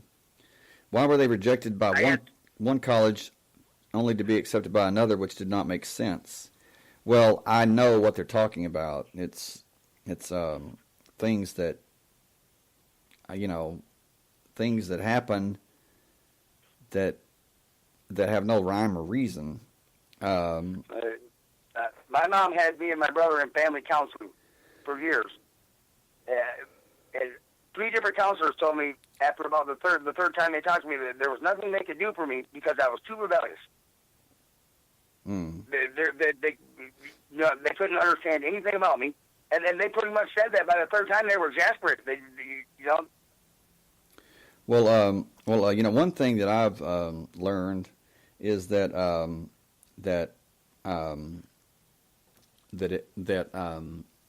if the powers that be put up a problem or an equation, and they say, okay, we want to see who can solve this. Well,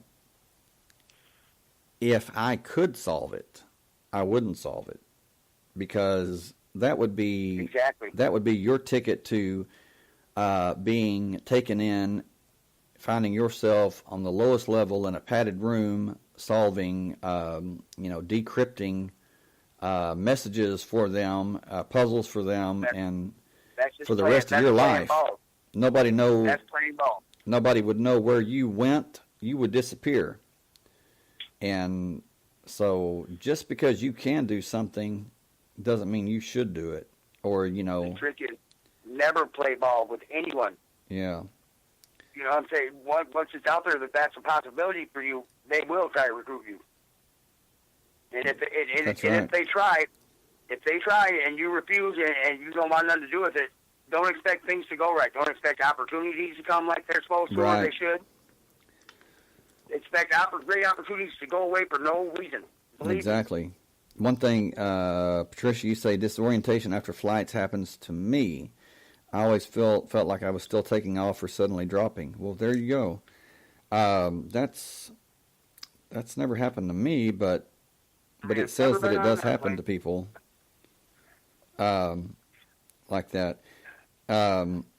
With me, for some reason, one thing in my life is that I have become like very, very close friends with some of the most violent and dangerous guys that you could ever imagine. I mean, just scary guys that that could really hurt you. But with me, for some reason, they would never even think about harming me.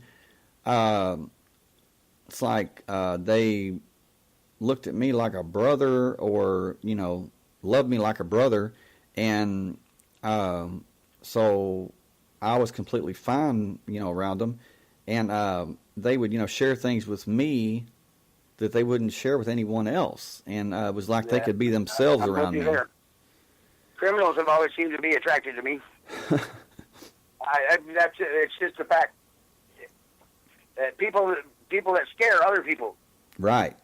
It's like some of the guys that I've known. It's like when they walk in, all of the really tough, bad dudes, they find somewhere else to go because they don't want to take the chance of being around. And stand and look them in the eyes. Yeah, that's a lot of it right there, brother. And you don't show. There's no fear. I have no fear of it. There's not a whole lot of fear on this planet. There's like, as far as a person, that there's nothing anybody can do to me that is going to make me fear them. Well, because whatever you do to this body, I know it's just a shell. Well,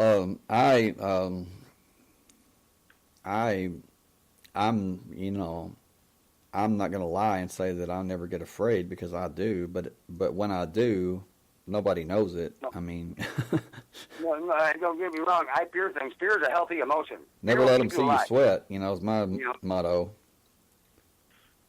But I don't fear anything physically. Is what I'm getting. I don't fear anything physically. I fear stuff happening, like people I love.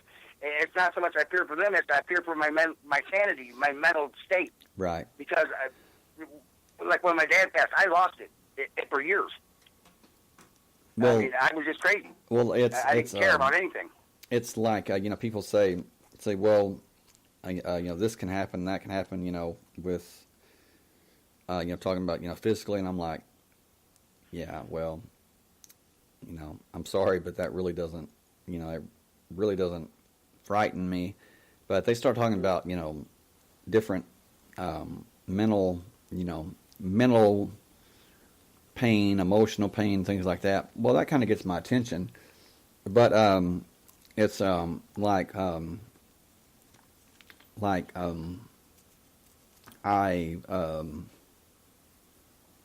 I don't fear it, but let's just say I have a healthy respect It was, exactly. As far as physical pain goes, my first memory was breaking my leg. My next memory was breaking my arm. And I tell you that, I was probably 5 years old. We were coming back from the hospital in the truck. My mom's getting on the on-ramp doing about 60, and the passenger door comes open, and I go rolling down the highway. I mean, I broke my leg, my arm, and then that happened all within like 2 months. Well, Randy, you say, I tell people that if something happened to my kids, I would lose my mind. I would either snap or shut down. Well, guess what? That's what I'm talking about. That's what I fear. Is that most of the time, someone that really has the power, someone that really has the authority, especially when you're talking about spiritual, the negative spiritual power, or whatever, they're not going to make you suffer directly. They're going to make you suffer by making those closest to you suffer. The only way they can make some people like me suffer is to hurt my family. Right. You can't hurt me and make me suffer. And to me, that's just part of the course of life. And that's what I'm talking about. Is that's when my ears perk up. Is when somebody is capable of doing that, harming those that I'm closest to, those that I love. But that's attempting what to get to me. Because I know what I'm probably capable of if something like that happens, and that's what scares me. Right. Because I have no doubt that I'm capable of taking care of that. You know what I mean? Well, this is something too. I please tell me just speak up. I mean, if you've had this same experience, or you've seen or dreamed about or imagined this same. This is weird. It's an entity, I guess you could say. It's an entity, or it's a thought form. I don't know how to describe it, but I'm just gonna lay it out. Tell you what happened to me. Is I wasn't asleep, but I was I guess you could say I was relaxing, and I had like a vision, but it was different. It was like I was really there. In the space in between sleeping and waking? I get right. And yes, but it was really weird, because this was no normal dream. This was not, it was nothing like I've ever experienced. And I found myself, and I was sitting with my legs crossed, Indian style, and I looked around, and there was nothing. There was no sky, there was no trees, there was no mountains, there was nothing. It was just a completely flat, perfectly flat floor or ground as far as you could see. And I mean perfectly flat. Like it was computer generated, like glass. Neutral zone. And exactly, Jacob. Yes, like a neutral zone where there was nothing at all. There was no sky. There was nothing but just this. Was there anything floor, trying to communicate with you? Ground. Yes, there was. Yes, there was. And I stood up. And when I did, I felt something behind me, and I turned around and looked, and it was this. And don't freak out, but it was this. Looked like a reptilian. Looked like the shape of a man. It was the form of a man, but it was reptilian, and it didn't have scales. It had beads, and it had red and black beads, and it was wearing like a monk's robe, cowl, head, hood or whatever, and half of its face was covered, and it had like yellow eyes, and its nose was just two small holes, and its mouth was just a slit. It didn't talk with its mouth. It didn't talk with its mouth. Absolutely not. How did you know that? It talked to me telepathically. Because that, I've seen that. I've seen just what I call the dark ones, the dark figures. It's the same thing. They don't communicate with their mouth. Yeah. When you're in, that's why you're in a neutral zone. When you're in a neutral zone, they can't hurt you and you can't hurt them. That's why it's used. Well, this was that. That makes perfect sense, brother. Because what was so strange about it is I did not feel threatened by him or by it, and it didn't. It certainly wasn't. It certainly wasn't threatened by me. And I thought, well, that's the neutral zone. You can't do anything in the neutral zone. That's what it's for. I thought, well, there's some kind of mutual respect here. I don't know, but what I could feel from this, from whatever it was that it was from ancient times, if not the very beginning. I mean, this thing had knowledge and power that was just like I couldn't even comprehend, and half a face. Well, I could just see half of it because it was covered by the part of it's covered, the hood. It's half a face. But it asked me of all things, it asked me things about Scripture, about the Bible, and asked me, I'd say, 5, 7 questions. I don't know. It was really something, and I answered those back, telepathically, gave it answers, and looked up, and it was gone.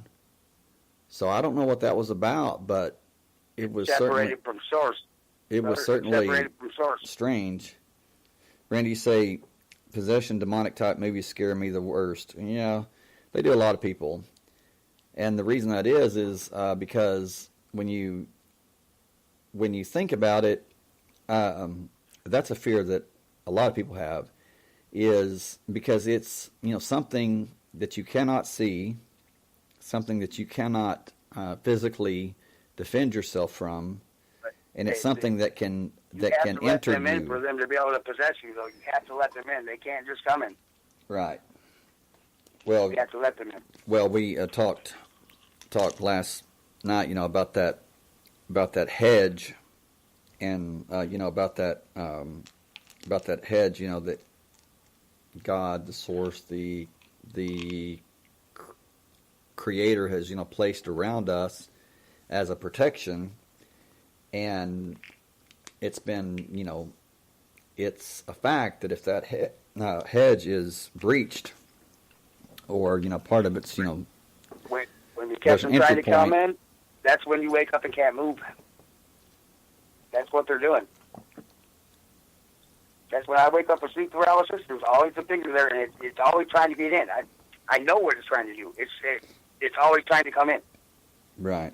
Always. Well, that's something else is that there's many people that suffer from sleep paralysis, and I have, but with me, I have never woke up and had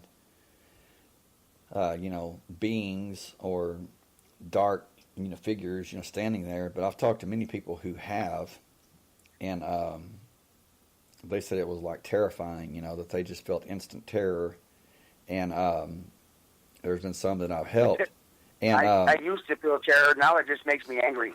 To be honest, I don't fear it anymore. That's something else that I want to touch on when we come back is those times that you've had sleep paralysis, that you've woken up and that you've had like a dark figure or something there, and also we'll talk about how is it possible that some people can do distance healing and seemingly take care of negative entities from a distance. We'll talk about that and more when we come back. So keep those thoughts, and we'll be right back.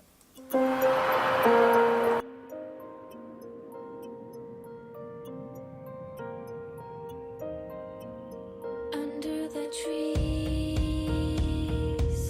I found a box of black pearls. I couldn't believe that it could change our known world. Under the stars, one night I opened it up, and your voice came pouring out like gold, as silent as a whisper in the wind. Lonely words were hovering within.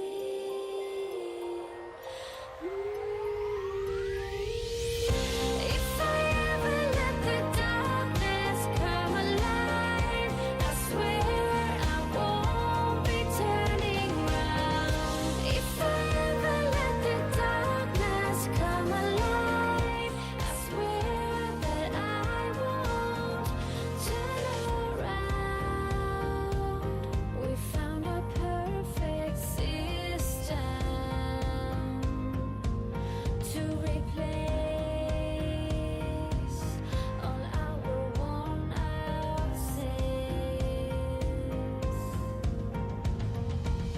But if I ever let the darkness come alive, I swear I won't be turning round. If I ever let the darkness come alive, I swear I won't be turned around. I feel you near. Turn around. I feel you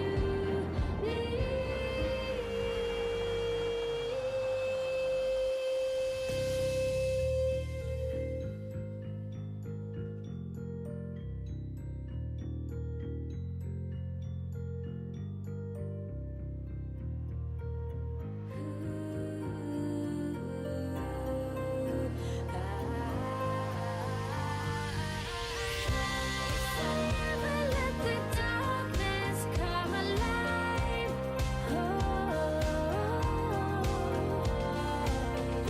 If I ever let the darkness come alive,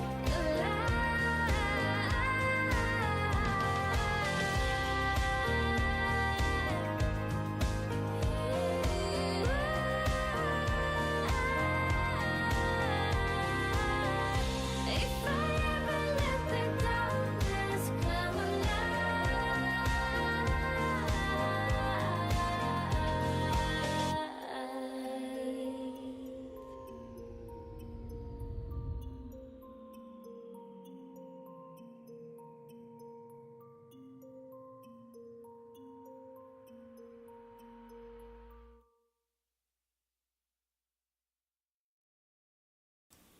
And we are back.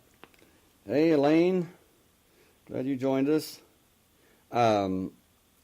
We were talking about how that how some people could do distance healing and seemingly do have I guess you could call it psychic effects from afar. Hey, Zippy.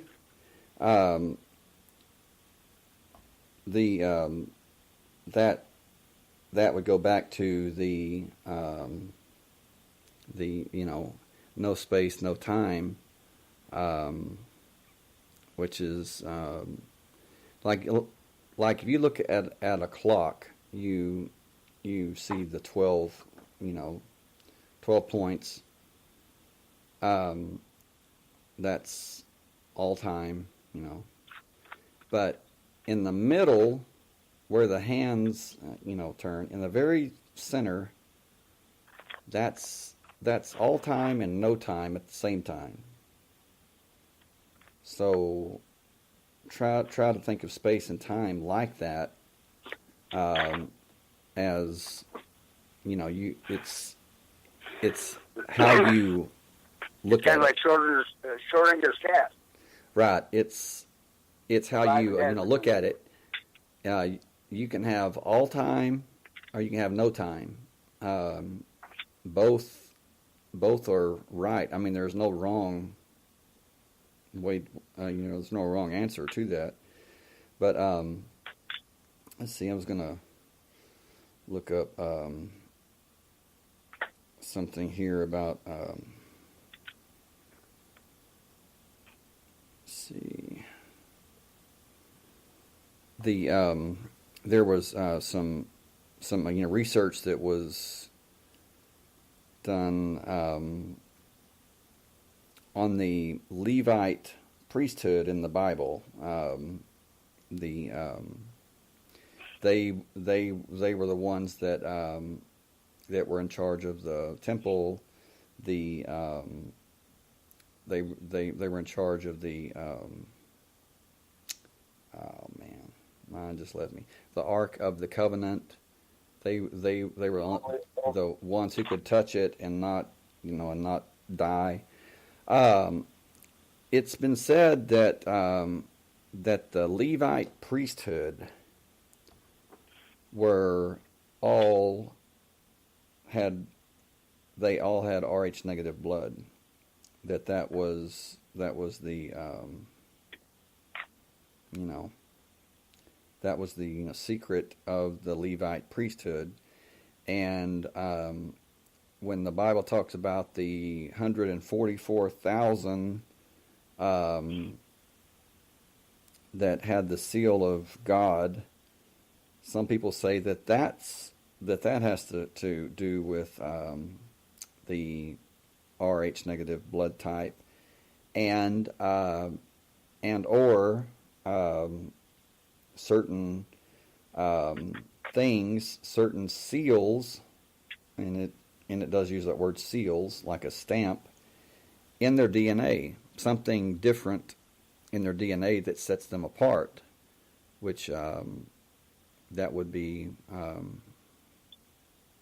that makes sense to me as far as the DNA, because the life is in the blood, the life is in the DNA. So, but it's pretty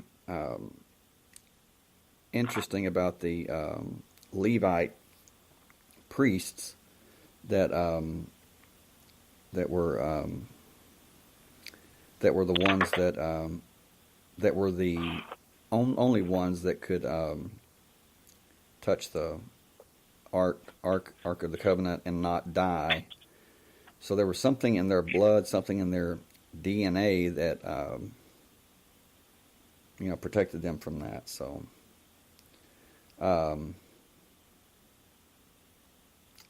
let's see. And then let's see.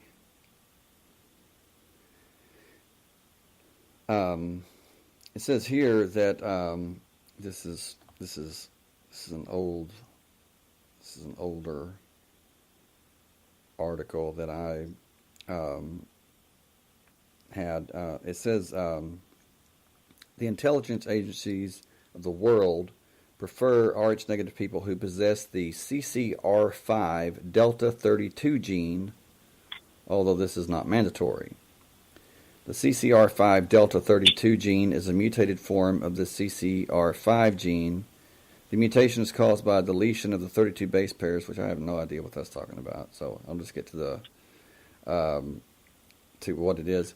It says this gene causes people to have a resistance to the HIV virus and other diseases that need the CCR5 protein to enter cells in order to cause infection. These rare deleted genes originated in the Caucasian race, and having these genes can cause you to be a targeted individual. You may experience a wide variety of intrusions into your life. These intrusions can range from simply having medical records monitored or stolen to mysterious paranormal experiences. I'm going to share everything I know about why Rh-negative people are being monitored. This is this article that I'm reading from. He says, I'm about to share a lot of controversial information. Please don't shy away because this information will be classified as conspiracy theories by the mainstream public. One thing I want to say about that is,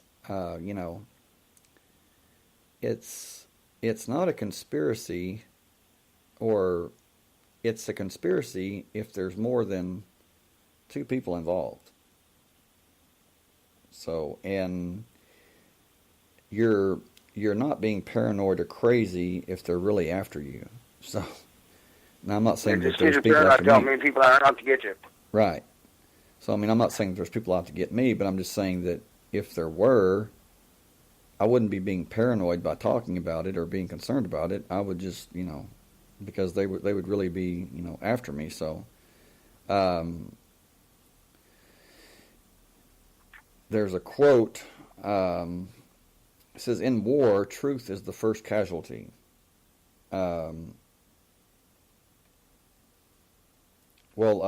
Zippy, that, I can send it to you. Also, there's a woman that I'm in contact with. I talked to her last night. She used to work for the government, and she's a targeted individual having big time problems, and not just her, but her family, those close to her. She's in contact with me. She may be listening right now. So, anyway, I'm plan to talk to her more and maybe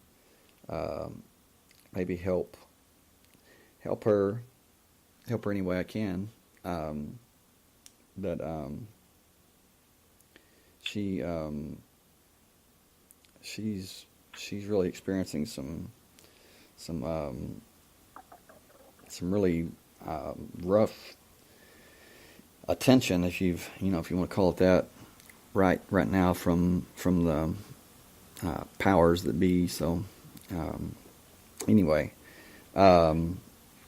she listened to the show last night, and she said her mind was blown that she just couldn't, she just heard things that, that it made sense to her when, a lot of other things didn't.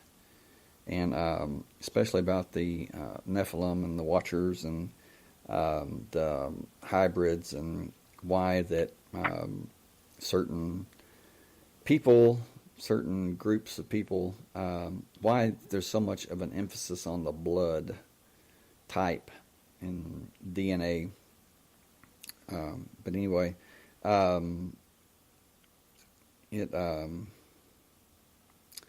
this article goes on to talk about certain agency, which I'm not going to name which one, but it says the intelligence agencies of the world believe psychic abilities are in the genetic memories of the Rh-negative bloodlines. Does that sound familiar? I think I said something about that last night. Genetic memory, that I believe in genetic memory, and I believe everyone has it. Not just Rh-negative, but I believe everyone has it. It's just that some can access it. And like I said, I believe that that's where a lot of dreams come from, are those genetic memories. It says even if an Rh-negative individual hasn't practiced psychic abilities, they can be trained to do so. Researchers first suspected genetic memories were possible when they began studying the migration of monarch butterflies. Monarch. There was a project, was a black project called Project Monarch, and it was mind control. And it says, beginning in September and October, millions of monarch butterflies migrate from southern Canada and the United States to overwintering sites in central Mexico, where they arrive in November. The butterflies begin the return trip in March and arrive in July. The lifespan of an individual butterfly is too short for it to complete the entire round trip. Female monarchs lay eggs during the migration, and it takes at least 3 generations of butterflies to migrate from Canada to Mexico, and it takes no less than 5 generations to migrate from Mexico to Canada. The migration of the monarch butterfly baffled scientists for many years because the butterflies know where to go without ever taking the trip before. So there you go. This phenomenon has been dubbed as genetic memory. Researchers It's like have also salmon returning to the same place they spawned every time. right. Researchers have also wondered if humans have genetic memories and whether different ethnic groups have their own unique genetic memories. A lot of Native Americans do. Jacob, you might have that. I mean, like as far as genetic memory of different things that have taken place. Usually, there's what's called it's a psychic imprint that, like, if something takes place in, say, like a house or a room that is very traumatic, it's like a murder or really something just really, really bad. It's a bad thought. That it I know what actually you're talking about. that I know exactly what you're talking about. that it can actually imprint into the material, the physical world, into the wall or whatever. The walls or certain items. People say, well, this is a chair that's that has bad vibes to it or something, and or this is like a certain item is supposedly cursed or haunted. Well, it's not so much Certain places haunted. tend to be that way. Yeah, it's like well, it's not so much They hold the haunted. energy imprint. Most Right. places do. It's just imprinted. Yes. So that's I've been to places where I walked in and I had to get out immediately, and I was uncomfortable, and don't ask me why, but the way I feel, what I feel is there's something in there that doesn't want me there, for one thing. And I'm happy to oblige by not being in that, you know what I mean? right. But it's not like a thought or really even a feeling. I guess you call it intuition. Mm-hmm. But something's always told me to get when a situation was coming, not what the situation was, information I didn't have even. But as something I would like normally do every day, all of a sudden I'm not doing that today because something doesn't feel right, and then something crazy goes down. Hmm. It- Well, that's It's like it's like where I stay. I rent a cabin out, behind my brother from another mother's house, and he had a couple of his kids in there. Well, it turned out they were selling marijuana out of the house. And what happened was, I was talking to him one night, and I'm going out and go to bed, and I go out and where I'm renting, and I'm in there, and I hear what sounds like a gunshot. And so I open the door, and I'm listening. I thought, somebody might have got. It was that loud. Well, and then I had this bad feeling. And something told me just I was going to bed anyway, so I shut everything off. Normally I'll have a TV going, so I shut everything off. Mm-hmm. Well, what happened was the police ended up raiding. They had a warrant come in and raided the house basically. The thing is, I heard the door get kicked in about an hour and a half before it actually happened. I didn't know it was, but it sounded like a gunshot. It literally, we figured out the timing, and it was like an hour and a half before the war was actually served. Wow. Well, that's definitely a good thing to have. I mean, a good thing to have in your arsenal. Look, I try to see the good in everybody I meet. I've always been that way, and I try not to let myself get too far down where I can't be that way. But I've met people that I just did not like immediately, and never would. And it always turns out that there's something about them that it's not something I know what it is, but it tends to be the same thing. It tends to be people that mess with little kids, to be honest. Mm-hmm. I pick up on that big time. And I mean, I pick up on it just point blank. It's not something I can help. It's just the way it is. Mm. So, and that probably has to do with my past experiences of things that happened, that happened to me when I was a kid. Right. But I pick up on it. I always do. Randy, you say a lady in one of my groups posted pictures of the house she grew up in. I made a comment that I got certain feelings about different parts of the house and freaked her out with how right on I was. I was living with a lady. I found out that she was doing meth. I moved out, and 2 days later the police showed up and raided the place. Yep. There you go. So that's another thing that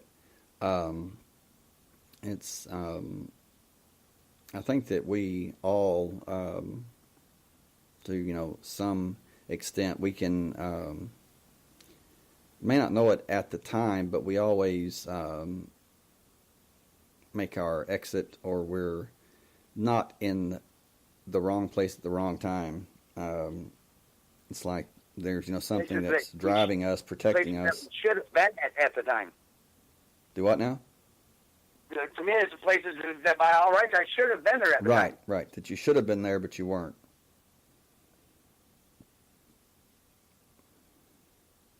And it's always either a really weird feeling or something just out of the blue crazy happens to keep me from going someplace where something like that happens. Right. Well, these people that are targeted, they're targeted for a reason, and most of the time that reason is what we're talking about, is that they have a they may or may not realize it, or they may not know to what extent, but they're being taken care of. There is something driving them, something pressing them, something guiding them around certain things that by all accounts they should have been caught. They should have been taken in. They should have been arrested. They should be in custody for whatever, but they're not. Believe me, I'm one of them. Well, there you go. I mean, not anymore. I was wild, but I was a wild child. Just point where there's no getting around it. I did a lot of crazy things that I should have got a lot of trouble for. I did a lot of things, and I got in trouble for a lot of things that I shouldn't have gotten in trouble for. Well, I'm no choir boy, but I've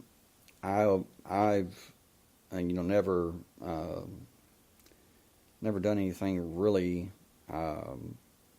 cruel or bad or anything. No.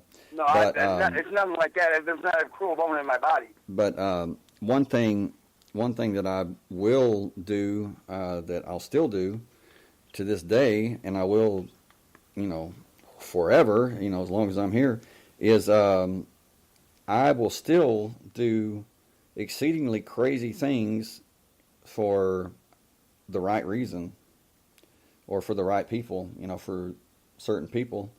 Yeah, I will. I will bring down. I'll risk my own health and welfare to help somebody else out. I've always been that way. I will. It's not something I can help. It's a compulsion. Literally, I mean, sometimes I have to help somebody, no matter what. I have to. It's not that I have a choice in the matter. That's with me. I mean, even if it's the Samson option, where, Samson in the Bible, he pushed down the pillars and, took out those that were against him, and thousands of Philistines with the jawbone of an ass. Right. Randy, say a couple of years ago, there was a really bad accident, angry drunk driver, someone died in the intersection I pass through every day going to and from work. I was trying to leave home, but my dog started freaking out and wouldn't let me get to the door. I finally got out the door, and when I got to the intersection, the police were just showing up. Well, see, that could have saved you from... Listen to your pets, for one thing. Mm-hmm. Definitely. Dogs and cats see things that we don't. Or that even if we see, we don't realize we see it. Yeah, that's, that happens a lot. I've had some good dogs that just loved everybody, but just once in a while, one person come around that they just would want to attack. I learned a long time ago to trust my dog in that respect. I've had people come to my house that couldn't come in the house with certain dogs I had, and then come and say, "Well, put your dog outside." And me, I'm like, "No, my dog lives here. He doesn't like you. You're not coming in." Which, my dog's like my Max. He loves everybody. I don't teach my dogs to be mean to anybody. Mm-hmm. I want them to be able to be around people, and I have to worry about them biting somebody. But once in a while, they'll pull me. Somebody will come up, and like my last dog, my pit bull, he was 15 when he passed. He loved everybody, but maybe one or two people. And hindsight tells me I should have listened to him. Right. Randy, you say, I'm convinced that she saved me. Well, yeah, I would say so. Definitely. She definitely looks like that she did. I mean, very well could have. That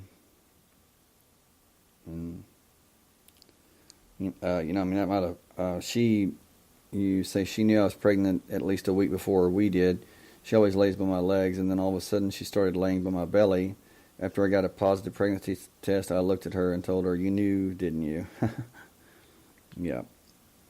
Yeah, I love dogs. I love dogs and all animals. The thing about your dog is you could be in a bad mood and not be showing a physical sign or be sad or depressed, and your dogs know. Mine always do.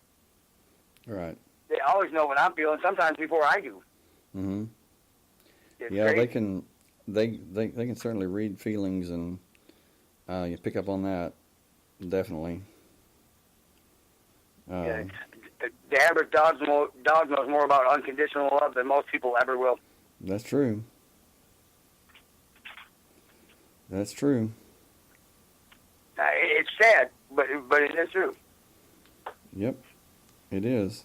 That's just a fact of life. I mean, dogs wag their tails and not their tongues. You never have to worry about a dog, talking bad about you or whatever.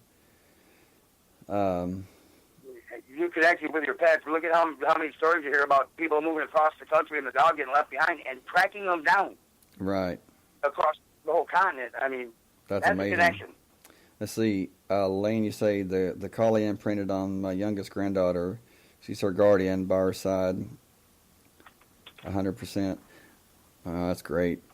They really bond to children, and they really protect children, look out for children. That's just awesome. But anyway, okay. Well, is there any questions about what we've talked about and everything? And have you ever had any experiences where you felt like that you might have been targeted, or might have someone may have been checking up on you or somehow testing you or something. Just have you ever had an experience where you were with,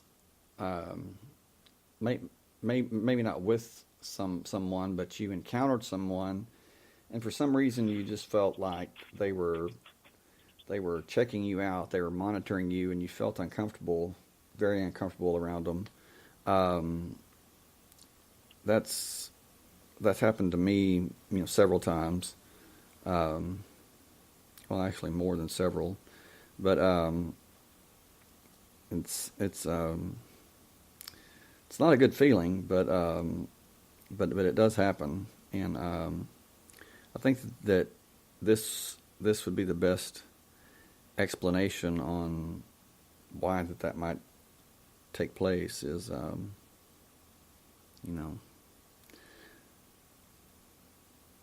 this here with the powers that be keeping a tab, keeping tracking and monitoring these certain people that show psychic power and things like that. Talents to try to read other people with kind of the same talents. I've met people that I know that were just there to try to read my mind, basically. Yeah, it seems like it. Yeah, seems like it. Very much so. But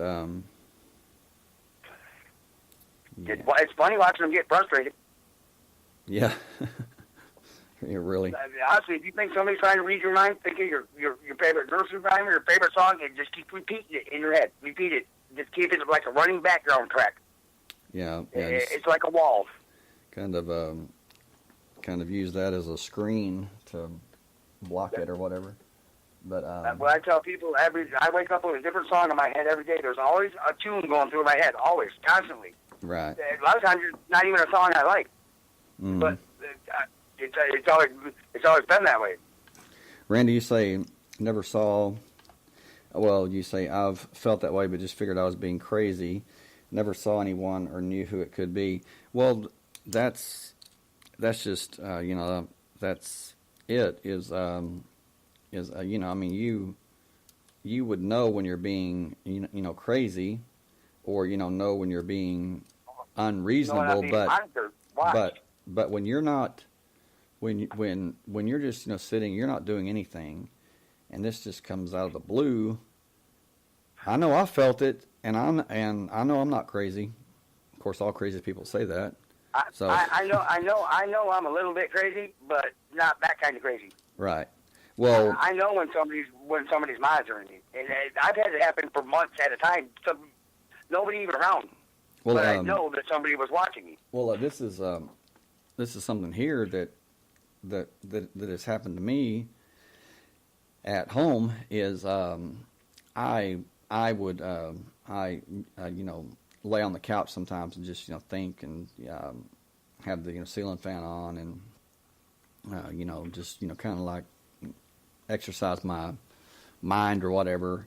And I tell them to leave me alone. And I know they're there, and I tell them leave me alone. Just out of the blue, I started feeling like that there was something that was watching me, and I just it's like I felt eyes on me. Well, not eyes, but I felt something was looking at me, and I couldn't really see it. So I was like, man, I know that's something, and it was just this feeling that I've had many times, especially with some women who didn't even know they were pregnant, and I'm like, hold on, there's another sentient, there's another intelligence here besides us, and I don't know, I don't know what it is, but, and later on the woman would find out that she was pregnant, and I said, well, that's what it was, it was your baby, but I can pick up on that, and if I get concentrating on something or like trying to learn a new song or something like that, and I get into it, I know I can almost see something or somebody sitting there. But Well, it's normal. It's so normal to me. this was like I felt threatened. I mean, it was like, you know, it was like, you know, you need to do something to, you know, protect yourself. So I did, you know. It was like, and then later on, I found out that, you know, someone saw this shadow person in our apartment, and that it ran into our bedroom, and it's like, okay, well, that's what it was then, you know, probably. This is what I feel when I feel that it's somebody sitting behind my right shoulder. Then it's always somebody sitting behind my right shoulder, and there's nothing I'm afraid of. But I know I'm being observed, but that's probably the only time I let my guard down. Yeah, this was... It's when my concentration's on something completely else. This was this caused, you know, fear. I mean, it was not something that was just was not the run of the mill you know, feeling. I mean, it was fear, and There's something that meant you harm. right. And Things that mean me harm come to me while I'm in half awake and half asleep, and try to catch me when I'm not aware. That's the sleep paralysis. They don't come to me when I'm awake and aware, when my brain's functioning. You know what I mean? right. I hear you, but Well, I feel them. I'll feel them like that. I'll be in the middle of just nobody around, in the middle of, you know, a few people sitting in a room doing their own thing or whatever, and all of a sudden I'll turn around and say, "Get out! Leave me alone! Get out of here! mm-hmm. Leave me alone! You're not welcome here." And it's not something I think of. That's what comes into my head. Just tell them to leave now. Yeah, it's like you know, most of the time, if they think that you don't see them or you don't feel them, then they're pretty much free to do what they want to do. But if you acknowledge that they're there, a lot of times they'll leave. I mean, it'll, you know, they. A lot of them I know they're there, and they're not dark. You know what I'm saying? Whatever they're observing me for a reason, it's not for a dark reason. Mm-hmm. When something dark's on me, I know it. Right. I know it, Yeah. and when I tell it to leave, it leaves. Mm. Just point blank. But when I start getting that feeling for, you know, during the day, you know, during my waking hours, a lot of times, I know what's coming, and I know that one of the nights, or I'm either going to be just dozing off, or I'll wake up out of sleep and I won't be able to move. Mm. Which is very frightening. I mean, that's But I tell people I catch them now. A lot of times I'll catch them because my brain's so attuned to it now, to feeling that other presence trying to slip in. Mm. It's horrible waking up not being able to move, not having any control of your body, almost not being able to think. It's just an onslaught, you know. Yeah, that would be very, very frightening. But it used to scare me a lot, and now what it does is it makes me angry because you're not getting in. Obviously, you know what I mean. How many times that's happened where you couldn't get in? Why do you keep trying? Mm-hmm. Yeah. You know, I don't know if it's some knowledge I have that I don't know I have, or it's some knowledge I know I have, or if whatever my part to play in this grand scheme of things is, it's something they want to stop. You know, Well, I don't. I think everybody has a purpose. Well, And I don't even pretend to know what mine is, but I know I have one. And it doesn't mean it's some great thing. It could be just some little thing. But you know, the times that I've been at my worst, at my lowest, is when I felt that I had no purpose at all in life. When I've had the greatest jobs, money, you know, it was never not an issue. And to me, if I don't have something, if there's not some purpose for me in this life, I don't know how to explain it. It's like, what to me, what's the point? Mm. When I went through a car windshield, and literally I died twice. Mm. And I was at one of the lowest points in my life, and I was mad at God. I was pissed. You know, the doctor told me when I came out of it, and the doctor said, he was kind of smiling, he said, we brought you back twice. He said it was touch and go there for a minute, and when I looked at him, and I looked at him and said, why the hell did you do that? Mm. And he almost started to laugh until he saw the look on my face. Mm. Because I was so serious. And I spent probably 2 or 3 weeks just angry at God, just pissed that I was still alive. Mm.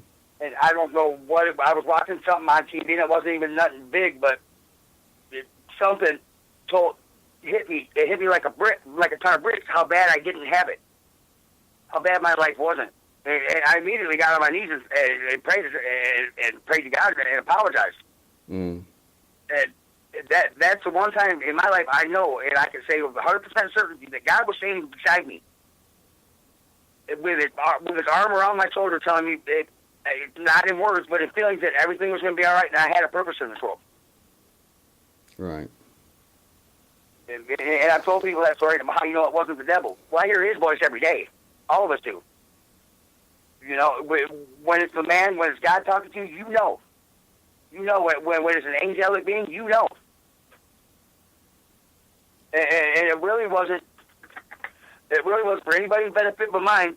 The God was telling me that I have some kind of purpose. Right. Well, it's like the you know, more important your purpose, the more that you're going to be bothered, and you know, it's so you know, that kind of makes sense. But Randy said that's one of your biggest fears. Something's been trying to kill me all my life. Something's been trying to kill me since I was a small child. Right. It's some of the stuff that I've lived through that really I shouldn't have. Mm-hmm. Well, I think that a lot of people would agree with you there. They've been through the same thing. Maybe just, you know, not as much or whatever. But I'm glad you're still here anyway. No, yes, I am too. But Randy, you say that's one of your biggest fears, not having control of your body, being trapped in your body. Yeah, that would be rather disturbing, wouldn't it? Yeah, having something else be in control of your body, definitely not a good time. No, it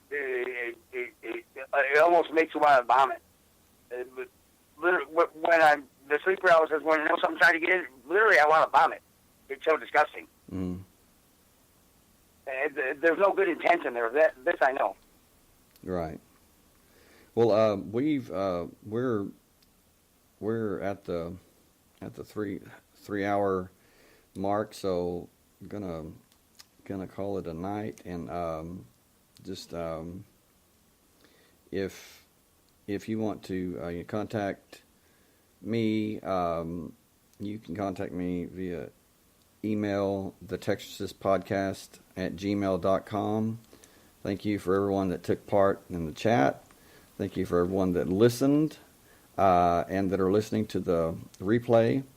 Love and light to you all from Texas. We'll see you next time. Good night.